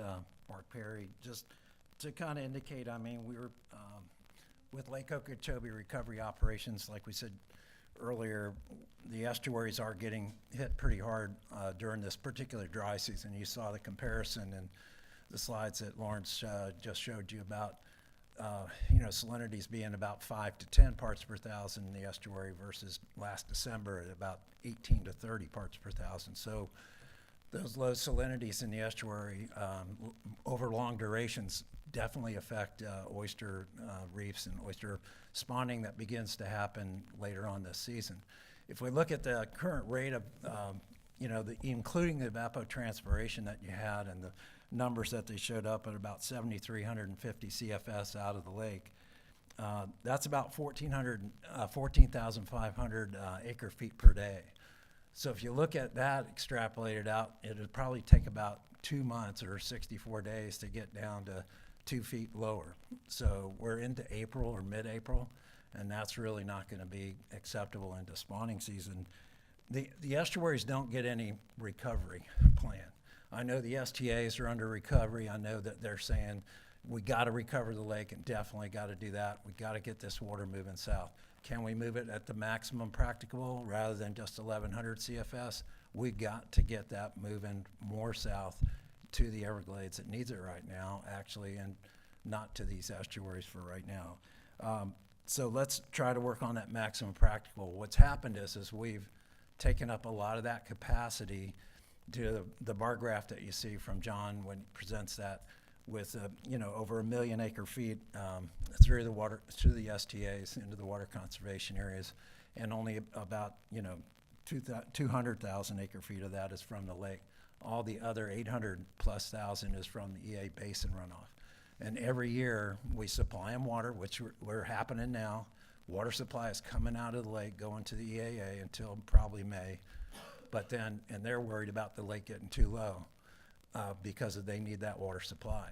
And then every wet season, we overdrain that whole basin, and with over 1 million acre feet practically, and only a little bit of capacity left for getting lake water through the SDAs and into the water conservation areas. So we need to do a better job at managing that water and try to work on those permits that they have to overdrain and oversupply that basin.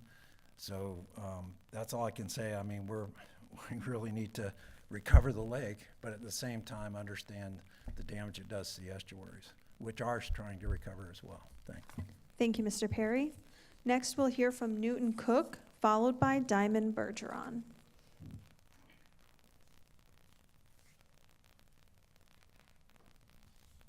Good afternoon.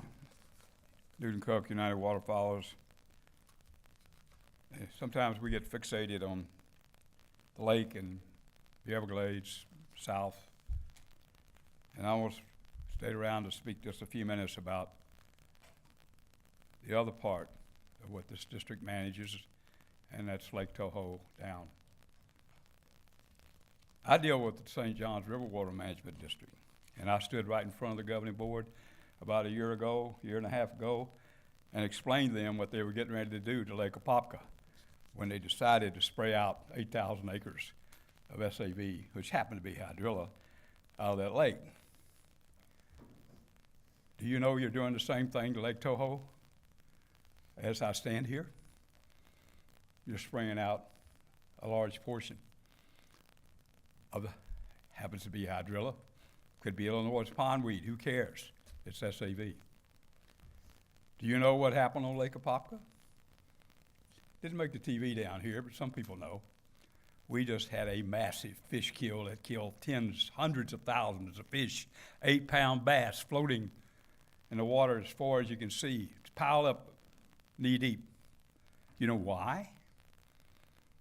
Because after we explained to them that you kill out the SAV that cleans the water, the phosphorus level goes up. Well, the phosphorus level went up. You know what happens when the phosphorus level goes up? Get algae bloom. Yep, got algae bloom. Now that doesn't kill the fish. The spraying doesn't kill the fish. And blue-green algae, not a big fish killer. But what does kill the fish, if you have a cold snap and all the oxygen is sucked out of the water and the fish die by the thousands. And that's just what happened the last cold snap. And this district is spraying out Lake Toho as I stand here. Now, we probably won't get a cold snap. We probably won't have a fish kill. But why did we make Disneylands out of these lakes? These lakes are supposed to be, we're in a semi-tropical zone. They're supposed to be vegetated a lot, not just a little. And we spend millions of dollars, in this case, $7 million on Apopka, I think a couple of million on Toho, making Disneylands out of them so people can run around on their bass boats. And the shoreline people can not see any vegetation along the shoreline. Totally unnatural. Read the Tequesta Files when the people that came down the Kissimmee in the middle 1800s to Lake Okeechobee, and read what they had to fight through on the lakes and the rivers. The natural Everglades, vegetated. Please wrap up. Thank you. Thank you, Mr. Cook. We'll hear next from Diamond Bergeron, followed by Michelle Arquette Palermo on Zoom.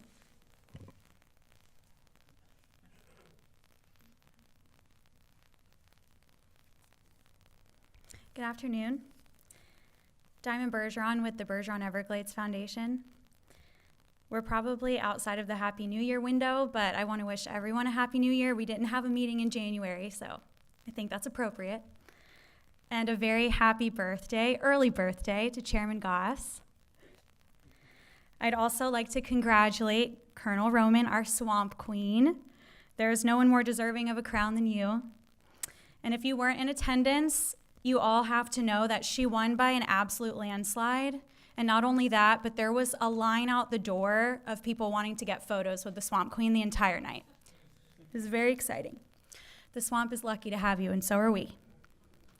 A big congratulations to Everglades Coalition co-chairs Kelly Cox and Mark Perry on another outstanding conference, and a heartfelt thank you to the Miccosukee tribe for their generosity in hosting the event.